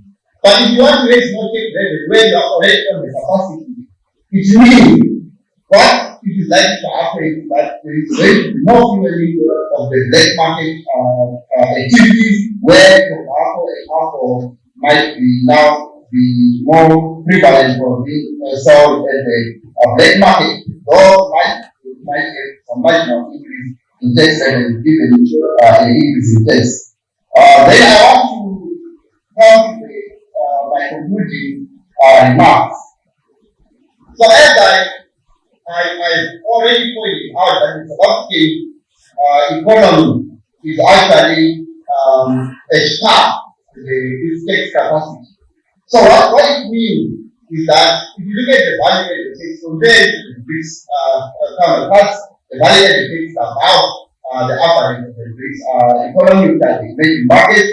If you look at the personal income tax, it's also above the BRICS recollection. So which means we are to raise personal income tax, whether by adjusting the inflationary basket or in the future after election, you might see that there might be a rate some pay is going to be increased. It means we are likely to destroy the dynamic of tax revenue where we need to a level where we are above our tax capacity. So then we know that beyond that there might be some tax avoidance. The other issue that we saw is that some paying one of the most important contributors to tax capacity, though increase in population growth and the negative effect on the growth as a determinant of tax capacity, which means there is a little bit of dependence in the economy. So continuous growth in the population, especially in the area where we need to have some social grants, paid child support grants, increase in the population because people in such category where we have need for more payment of child support grant might be prepared for the tax capacity. Then, so one thing is that South Africa cannot afford to keep on increasing its taxes. It's likely to be tax avoidance and tax evasion and creating some problems. So what we see is that for South Africa tax revenue or to increase tax base, South Africa needs to continue investing in energy reforms. One, two, South Africa needs to continue more effort in improving logistical challenges like investing in trade rail, investment in the port infrastructure, so that the productivity that can be constrained by logistical challenges in trade rail and also the port and the energy industry can actually improve the productivity. So that's the ritual that we have, that if we are going to recover energy security, it's likely that the productivity is going to improve, it's likely that we generate new employment, and then if we generate new employment, our tax base will increase. Then the other issue is the issue of improvement in the logistical sector, especially the freight rate. We are cautious when we look at this aspect, given that there was more allocation to translate with the idea that there will be more private and public partnership within the freight industry. We hope that there is going to be improvement and also actual practical implementation where there is going to be inclusion of private sector in the energy sector and also in the logistical sector, especially the railroad system, that the productivity can increase and then the tax base increases, at the same time tax revenue increases. Thank you very much for the opportunity. This is where I end my remarks on tax capacity. Thank you very much, Prof. And thank you, especially on how you also presented us with a different view of the GFECRA. I did not view it that way, but thank you so much for the presentation. Ladies and gentlemen, Dr. Mahonye was our last speaker, and now it is time for the QA session. And before we start, I'd like to invite Dr. Ndlovu. Dr. Ndlovu is a senior lecturer for taxation at Unisa. She is a qualified chartered accountant and holds a PhD in taxation. So she will be joining us for the QA session. please join. Please join us on the stage, please.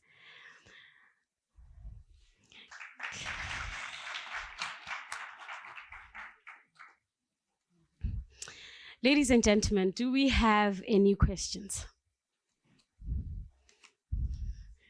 I see there's a number, and I personally also have a question, but I'll wait.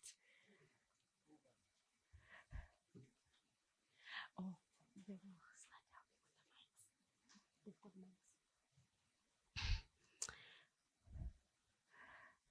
do we have the first question?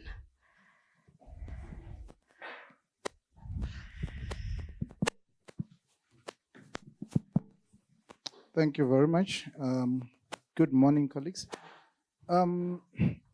My question, I really wanted to direct it to the IMF guy, but unfortunately I can see he's not there. But nonetheless, I think any panelist can respond to that. He indicated that due to high indebtedness of South Africa, we do not have enough fiscal flexibility.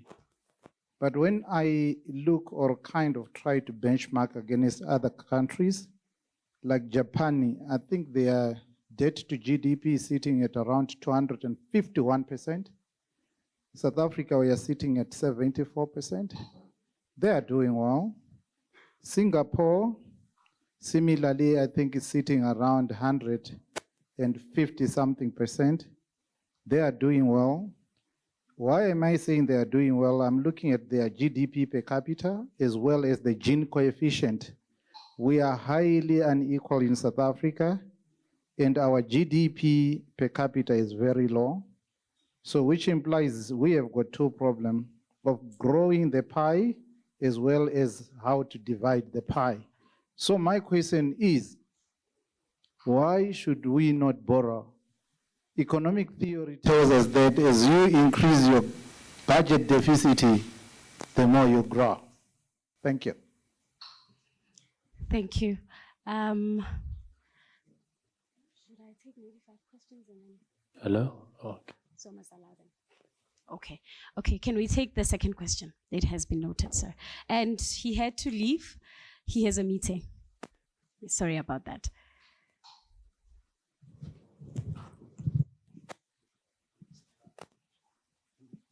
No, it's fine.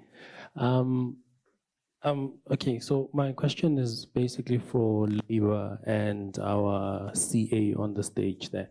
So they both touched on a very critical point, which is the looking at the private sector reserve. I think in 2020, the turnover was estimated at, I'm not going to look at percentage, I like actual numbers. I was looking at in 2022 at 10 trillion rands in reserves within the private sector. And that is money that could be help the South African economy and the workforce in South Africa grow and recover. So there's this big question personally that I have is that why is that money reserved and not being put back into the economy to try and help alleviate? Because as rightly said by labor, is that you have workers who are looking at people are looking at no jobs and workers who are there to take care of these families. You find that when you look at a South African family, not a nuclear family, but a South African context, one employee takes care of close to 10 families. One employee takes care of about 10 families. So that is a burden for the workforce. So why is that money not coming back? That's my question, basically. Why is the private sector not playing ball?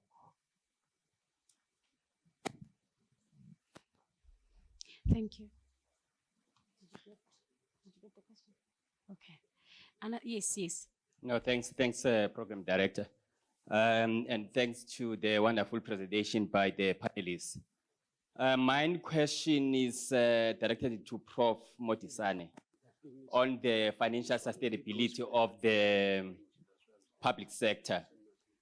My question is based on the CTA exam boards. They seem to be skewed in favor of JSE listed companies. That is to say, students who do their training with the private firms which are aligned with the JSE listed companies, they seem to do well in the exam boards. But those students who are doing their training with the public auditor, they seem to struggle simply because in the exam board itself, it is skewed in favor of the companies that are listed in the JSE, as opposed to putting municipalities that talk to the public sector. So given that structural defect in our own pedagogy, how do you then address the issue of ensuring the sustainability of the public sector finances? And the last comment, it will be on the issues of the global warming and the renewable energies. Indeed, I want to reinforce the submission made by Dr. Comrade Haji on the issue that as a third world country, we are very cognizant of the sensitivities of the global warming.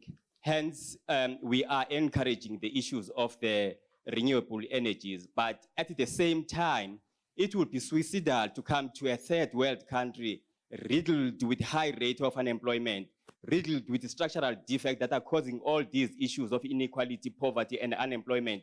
And you tell us that we must stop producing from the coal mines. Hence, we are saying incentivize us so that we can reposition our economy. In the meantime, we do the downscaling on the issues of the coal mining. Thanks. That was just the comment.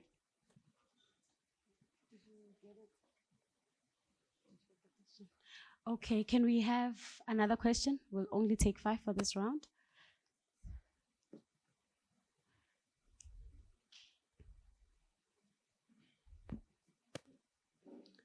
Good afternoon. My name is Mahanse Mereki, a lecturer from the Department of Economics.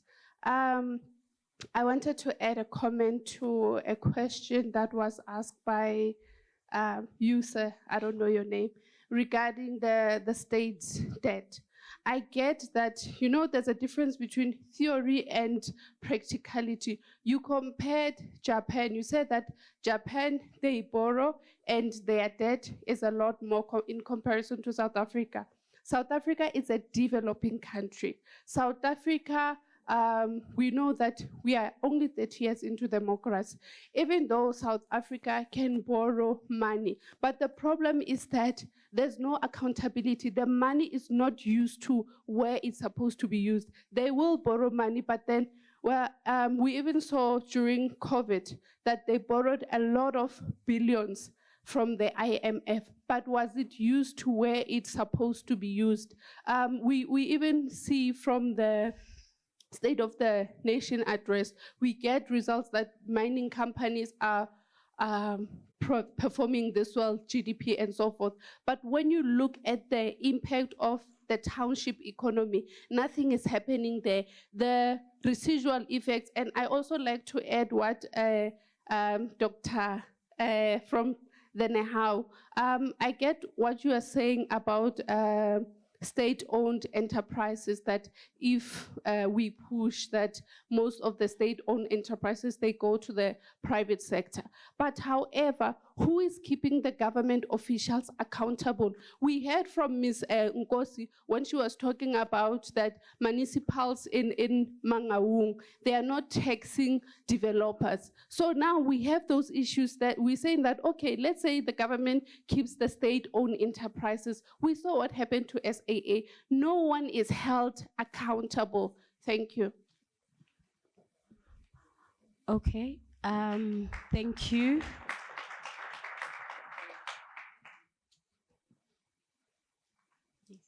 Okay, my question, and my question is to Ms. Nkosi, to be specific. I know that here we really did not address the issue of grants, hence I'll be asking, how sustainable are the social grants? Yes, that is the 5th question. So I'll allow our panelists to please respond from first, second, going on. Who'd like to respond first? Yes, please. You can. Or you can also answer from there. Should I maybe ask for a mic? Can I please have a mic, please? Who's going to take the first question? The first. Oh, okay. So maybe you can answer it as well. Oh, the first question? Okay, please. Thank you. Yeah. Hi, colleagues. I'll answer first regarding the social grants. The simple answer is absolutely not. They are unsustainable. And if we honestly look at the facts, look at the numbers, look at who is carrying the economy, it's absolutely unsustainable, which is why the government, even this year, has chosen to access the reserves. It shows you the depth and the seriousness of how it's unsustainable. So what do I mean? What do I mean is, for instance, in the last quarter, the expanded definition of unemployment was 41.3%. So let's just say it's 40%, right? Meaning only 60% of people in the country are working. Let's take away the 10% that are said to be the wealthiest. So it means only 50% of people in the country are sort of working or in the middle class. So generally, these are the people who are carrying the country. And when you look at revenue collection, I think even my colleague here would agree that personal income tax is always being increased. If it's not increased, then it's not adjusted for inflation, which is exactly the same thing.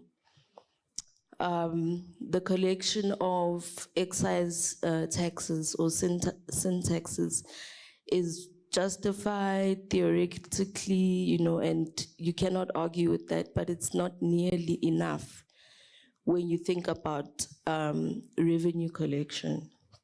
So it's definitely unsustainable, but remember that economics is also affected by politics. So because this year is an election year, that is why the minister is also under pressure. Remember that he also has his own principals who are telling him what to do, especially according to the political standing of the country. This year, the vote, not in any year, a vote is the most powerful weapon in the hand of a patron of any party. So that is what the ANC knows, that should they not appease the patrons and people who vote for their parties, then they may lose the majority. Okay, so why is it sustainable again? It's unsustainable. Okay, if you look at social grants, the social relief of distress grant and the child social grants are the ones that are definitely unsustainable. Your pensions and your disabilities are much more easier to manage. Why? Because we know from Home Affairs that every year who is gonna go on pension, and then we can allocate, and then the Treasury can allocate the money efficiently. We also know with disabilities, generally you get those stats from hospitals, especially with kids born with disabilities and people who are hurt, and injury on duty, things like that. So those are easier to manage. With the child social grant, you can never manage it. It is growing at an exponential rate. The means test is very simple. The child just has to be between 0 and 18.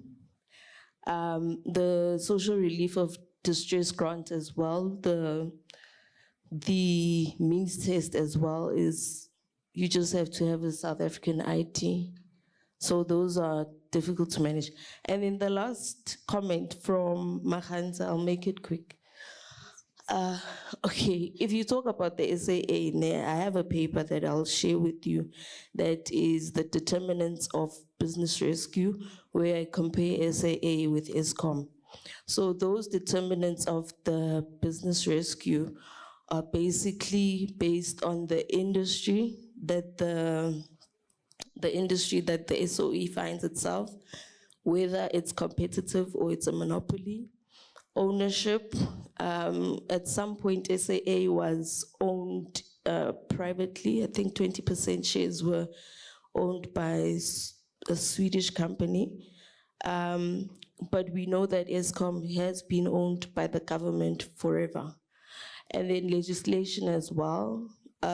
Legislation is an impediment to the SAA, because should the SAA want to purchase an aircraft now, they have to go via the PFMA procurement process and all of that.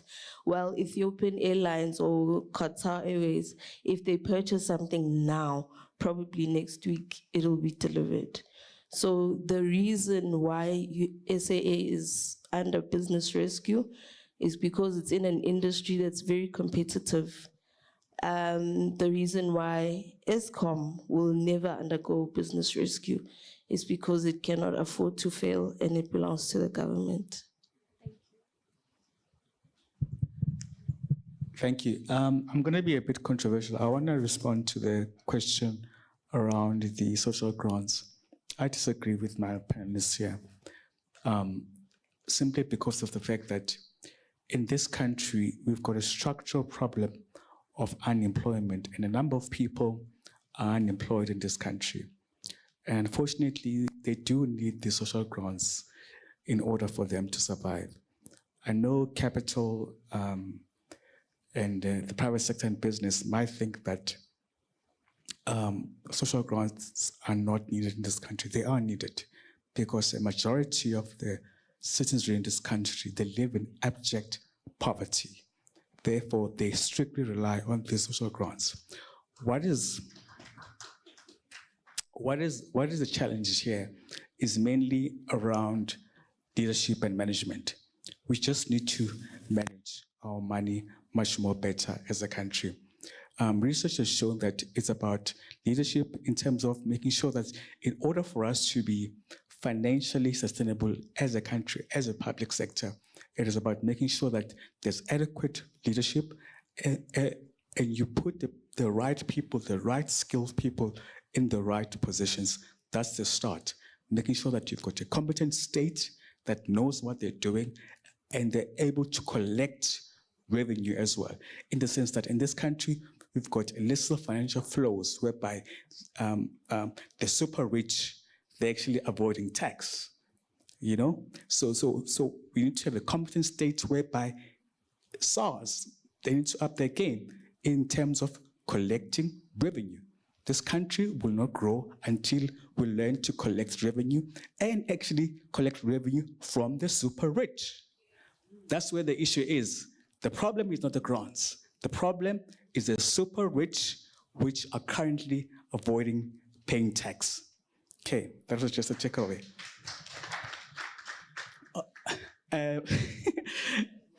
Yeah, and then in terms of to respond there to the chairperson there of Nehao, in terms of the CTA, yes, I do agree with you. By the way, before I came to AG, I was previously, you know, I've been fortunate enough to both be in private sector.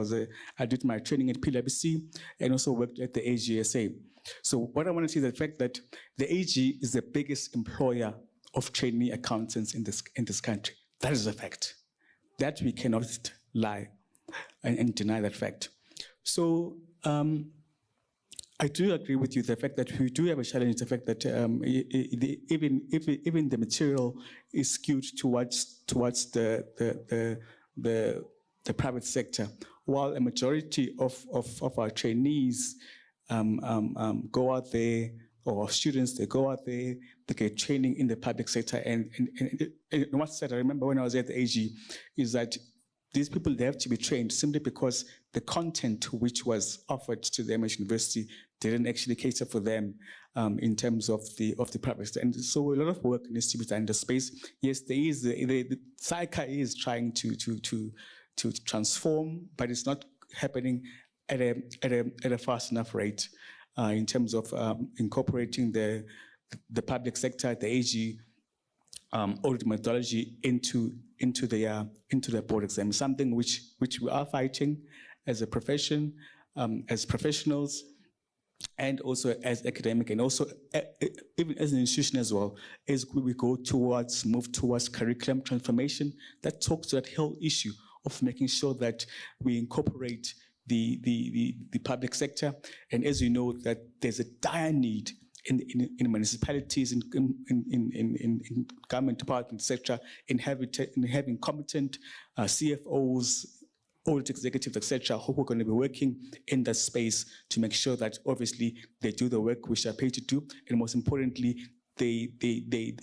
there's proper transparency, accountability, and governance as well. Because there's a huge problem of governance and a huge problem of skills and competence as well, which is deeply lacking within the public sector. And I think it talks to the whole issue of having to transform the education, the curriculum, and also making sure that once we have trained people, that they do go and work in those municipalities, which some people do not find it sexy to go work in Maholi municipality, unlike working for an Absa bank in Sandton. Thank you. Thank you, Lorraine. I'll respond to the first question about the borrowing. I agree with the question that if you look at our borrowing levels compared to GDP and you compare to other countries, we are still low. But I think the difference is why are we borrowing that money? In our case, we're borrowing our money for paying for things like social grants, education, and things like that.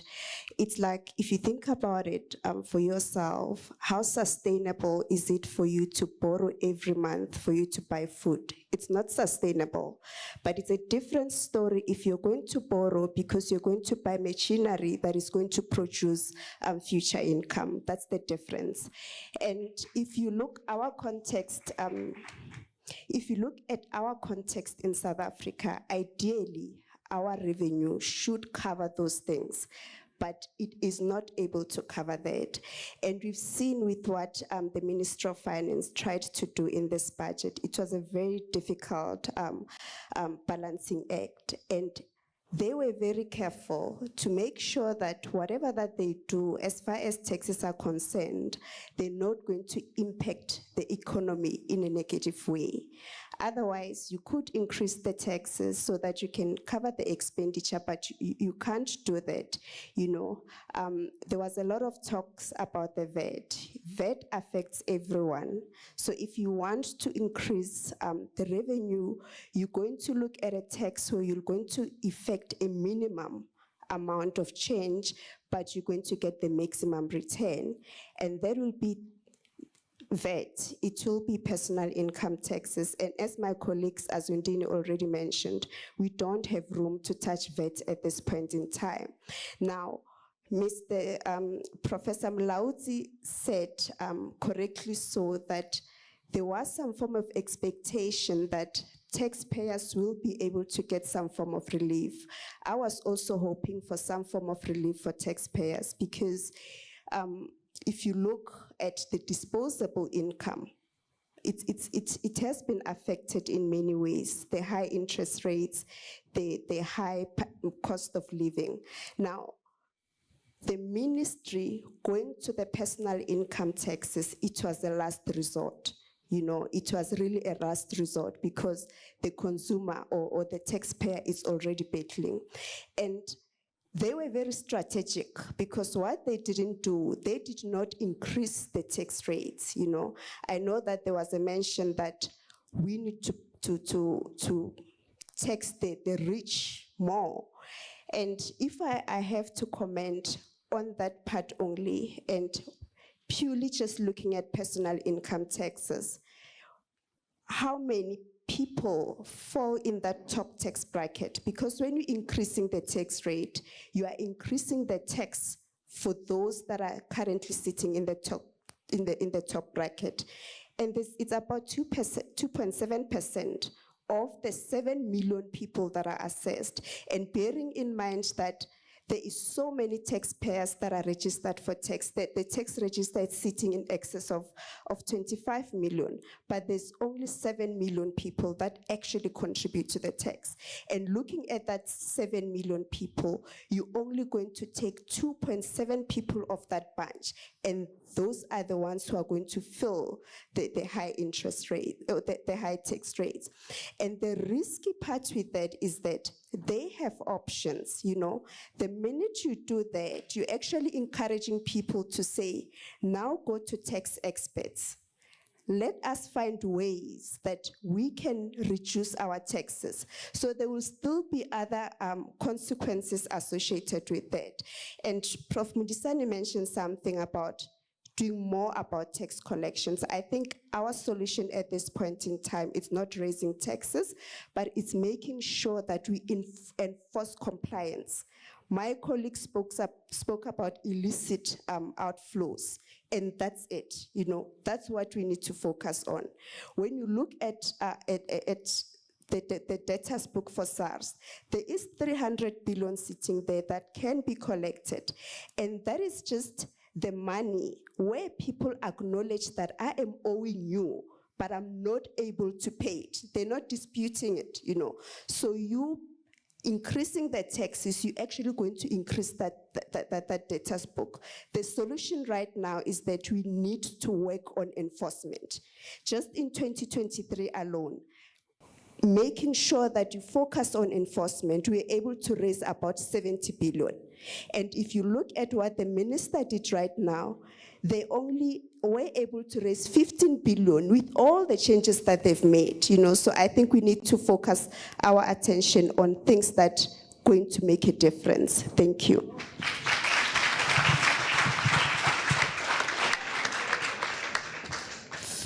Thank you so much. I'm instructed to stand, firstly because I'm short, but secondly, because I speak for the workers. Am I right? Organized labor. How sustainable are social grants?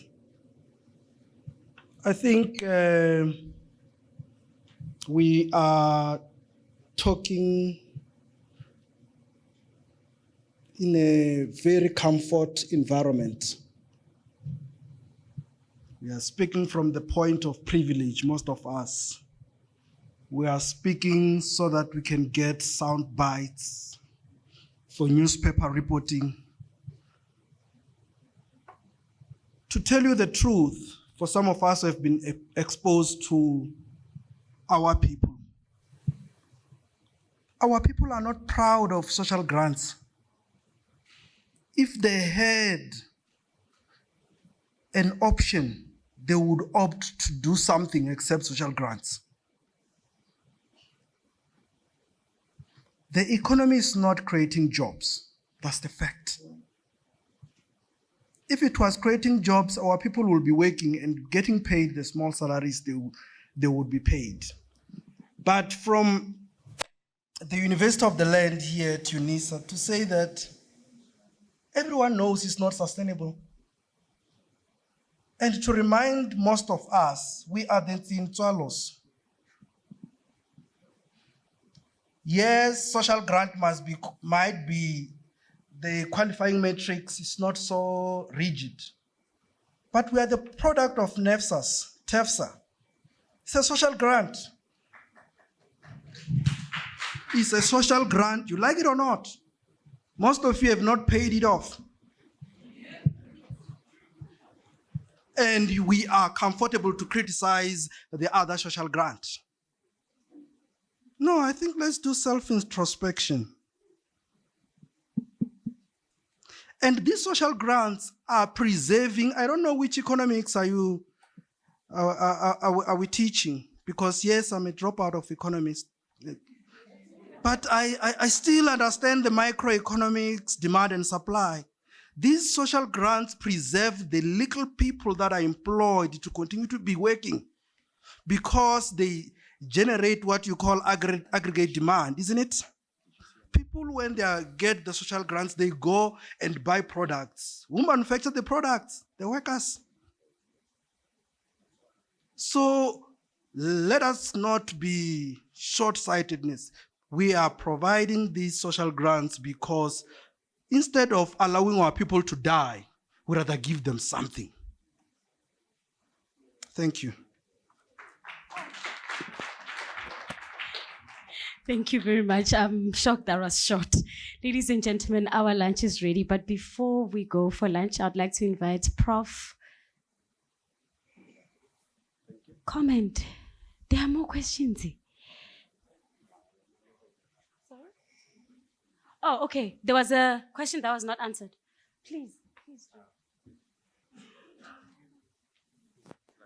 Yes, please. Just use it. Okay, thank you.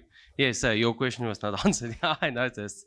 Why do companies sit on a lot of cash and not spend it, not invest it?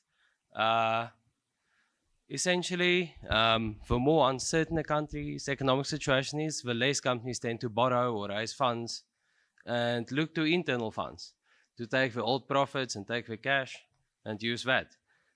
Companies are quite risk averse by nature, so they try to smooth over things. So the less certain the economic environment is, the more cash they will hold naturally.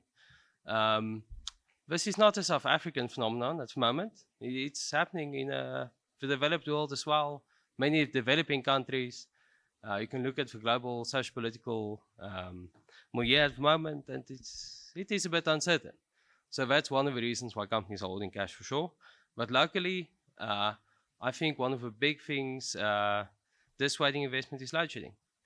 You know, how productively do you employ that cash? You know, how do you companies expand without electricity? With a transport problem, same thing. You can look at maybe exporting more coal, but physically it's not possible at the moment because we can't get it to the ports and ports can't get it out. So until these structural problems are resolved, I doubt private companies will come to the table too much with new investment. But if you listen to them, I recently performed a study where I read through these announcements on the stock exchange through hundreds of them. And there's a real appetite to invest. The current situation is just unfavorable to investment. But yes, more can be done to work together with the private sector to invest more, of course. That would be ideal. But at the moment, I think a very large reason in South Africa are those structural issues. Thank you. I hope that answers your question.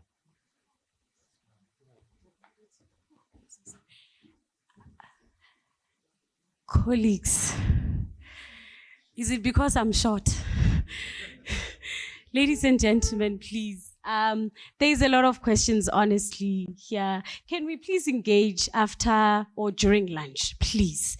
Because now lunch is ready and Prof. Zurika still has to close. So I'm really, really sorry. And I'm also sorry for skipping your question. I hope that it has been answered. Please allow me to just invite Prof. Zurika to please come and close. And ladies and gentlemen, do continue to engage. I'm really sorry. I'm sorry.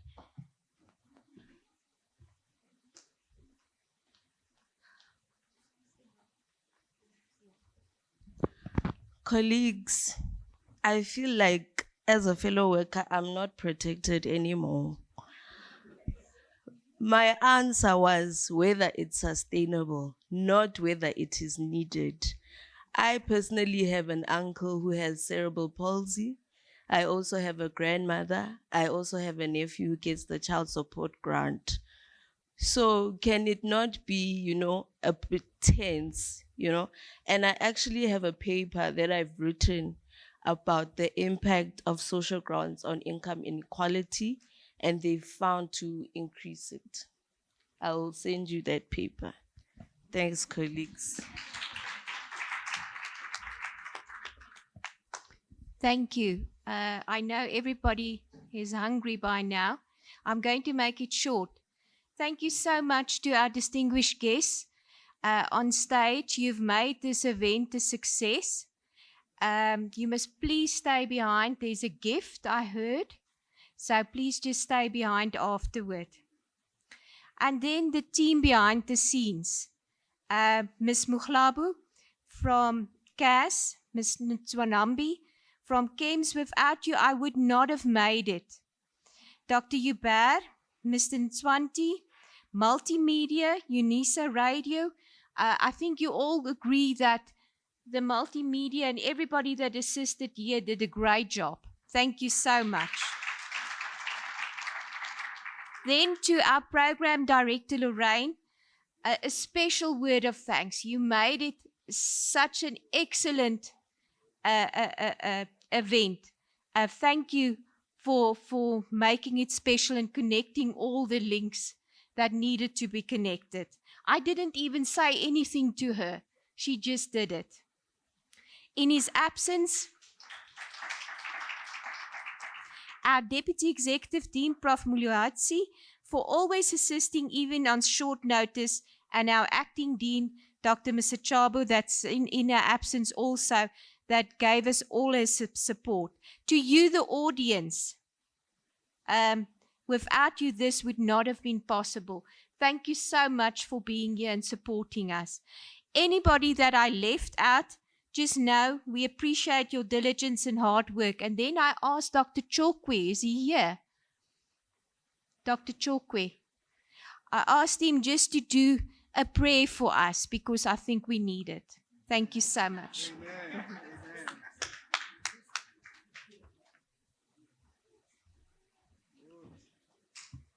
Good afternoon, colleagues. Hallelujah. Yes, okay, I'm Dr. Chokwe, and I'll be doing the prayer. I know you are hungry by now. And yeah, it has been quite interesting discussions, robust discussions that have been taking place here. And yeah, okay, I'm going to do just a short scripture reading, and then yeah, we are going to pray. Is the book of Daniel, chapter 6 from verse 3. It says, then this Daniel was preferred above the presidents and princes because an excellent spirit was in him, and the king thought to set him over the whole realm. So we're living in a South Africa today where mediocrity is celebrated than excellent, where excellence is punished, and where people who are poorly skilled are put in or deployed in critical positions. And yet our municipalities, you know, it's no surprise that they are suffering what they are suffering today, because we have put incapable people in very, very critical positions, and no wonder a collapse, especially in the municipal sector. So in the text that we have read, we read about Daniel, who was one of the captives in Babylon. And the Bible says this man, he was preferred above anyone else because an excellent spirit was in him. And I believe that, you know, in whatever departments that we are working in, I think we need to inculcate the spirit of excellence. Excellent in research, excellent in teaching, excellence in community engagement, excellent in everything that we do, conducting our affairs in integrity and all honestly.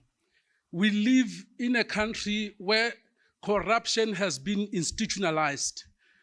You know, I remember my son is a first-year student at University of Johannesburg, And as we were trying to apply, he was put on a waiting list. And we were told, that we were supposed to pay a bribe of 4,000 so that he can be sort of put ahead on the list and so on. But I told my son that we are not going to do that. We are Christians, we are children of God. We are going to live in integrity. And as I speak, my son is a student there. And when you stand up for righteousness in a government, God will always stand up for you. I don't pay a bribe to a police, a traffic official. They rather give me a ticket, and sometimes they want to give you, a ticket for a very lousy offense. And my secret is, I normally hold them by my hand. And then if I hold you by my hand, then I'm done with it. I'm done with you. You'll just say, drive away because you're wasting my time to collect more money from the motorists. And I believe this is a kind of culture that we need to restore, a culture of honesty, in the things that we do in our communities.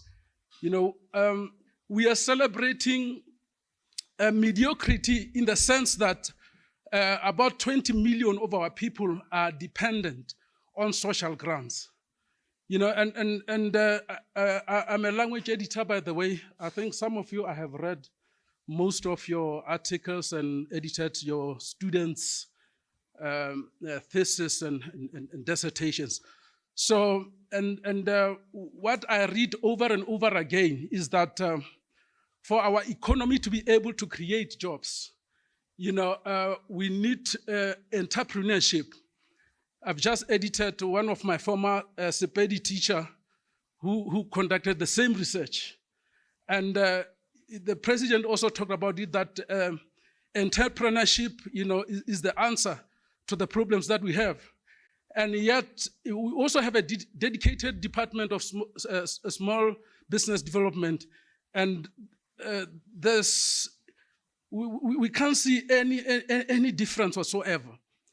So we just pay a lip service to, we have good policies and everything, but we can't implement policies. So, and in that note, I think I have voiced my concerns, and then whereas I was also preaching to you.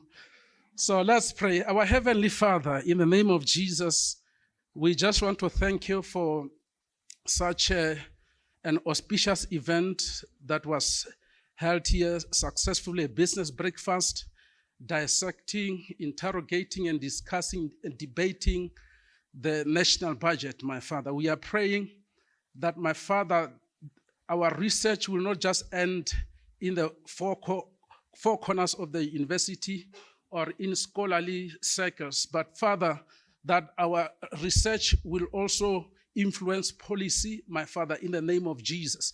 I am praying that, Father God, every academic in this place, every researcher in this place, that they will excel in whatever they do, in the mighty name of Jesus Christ. Amen.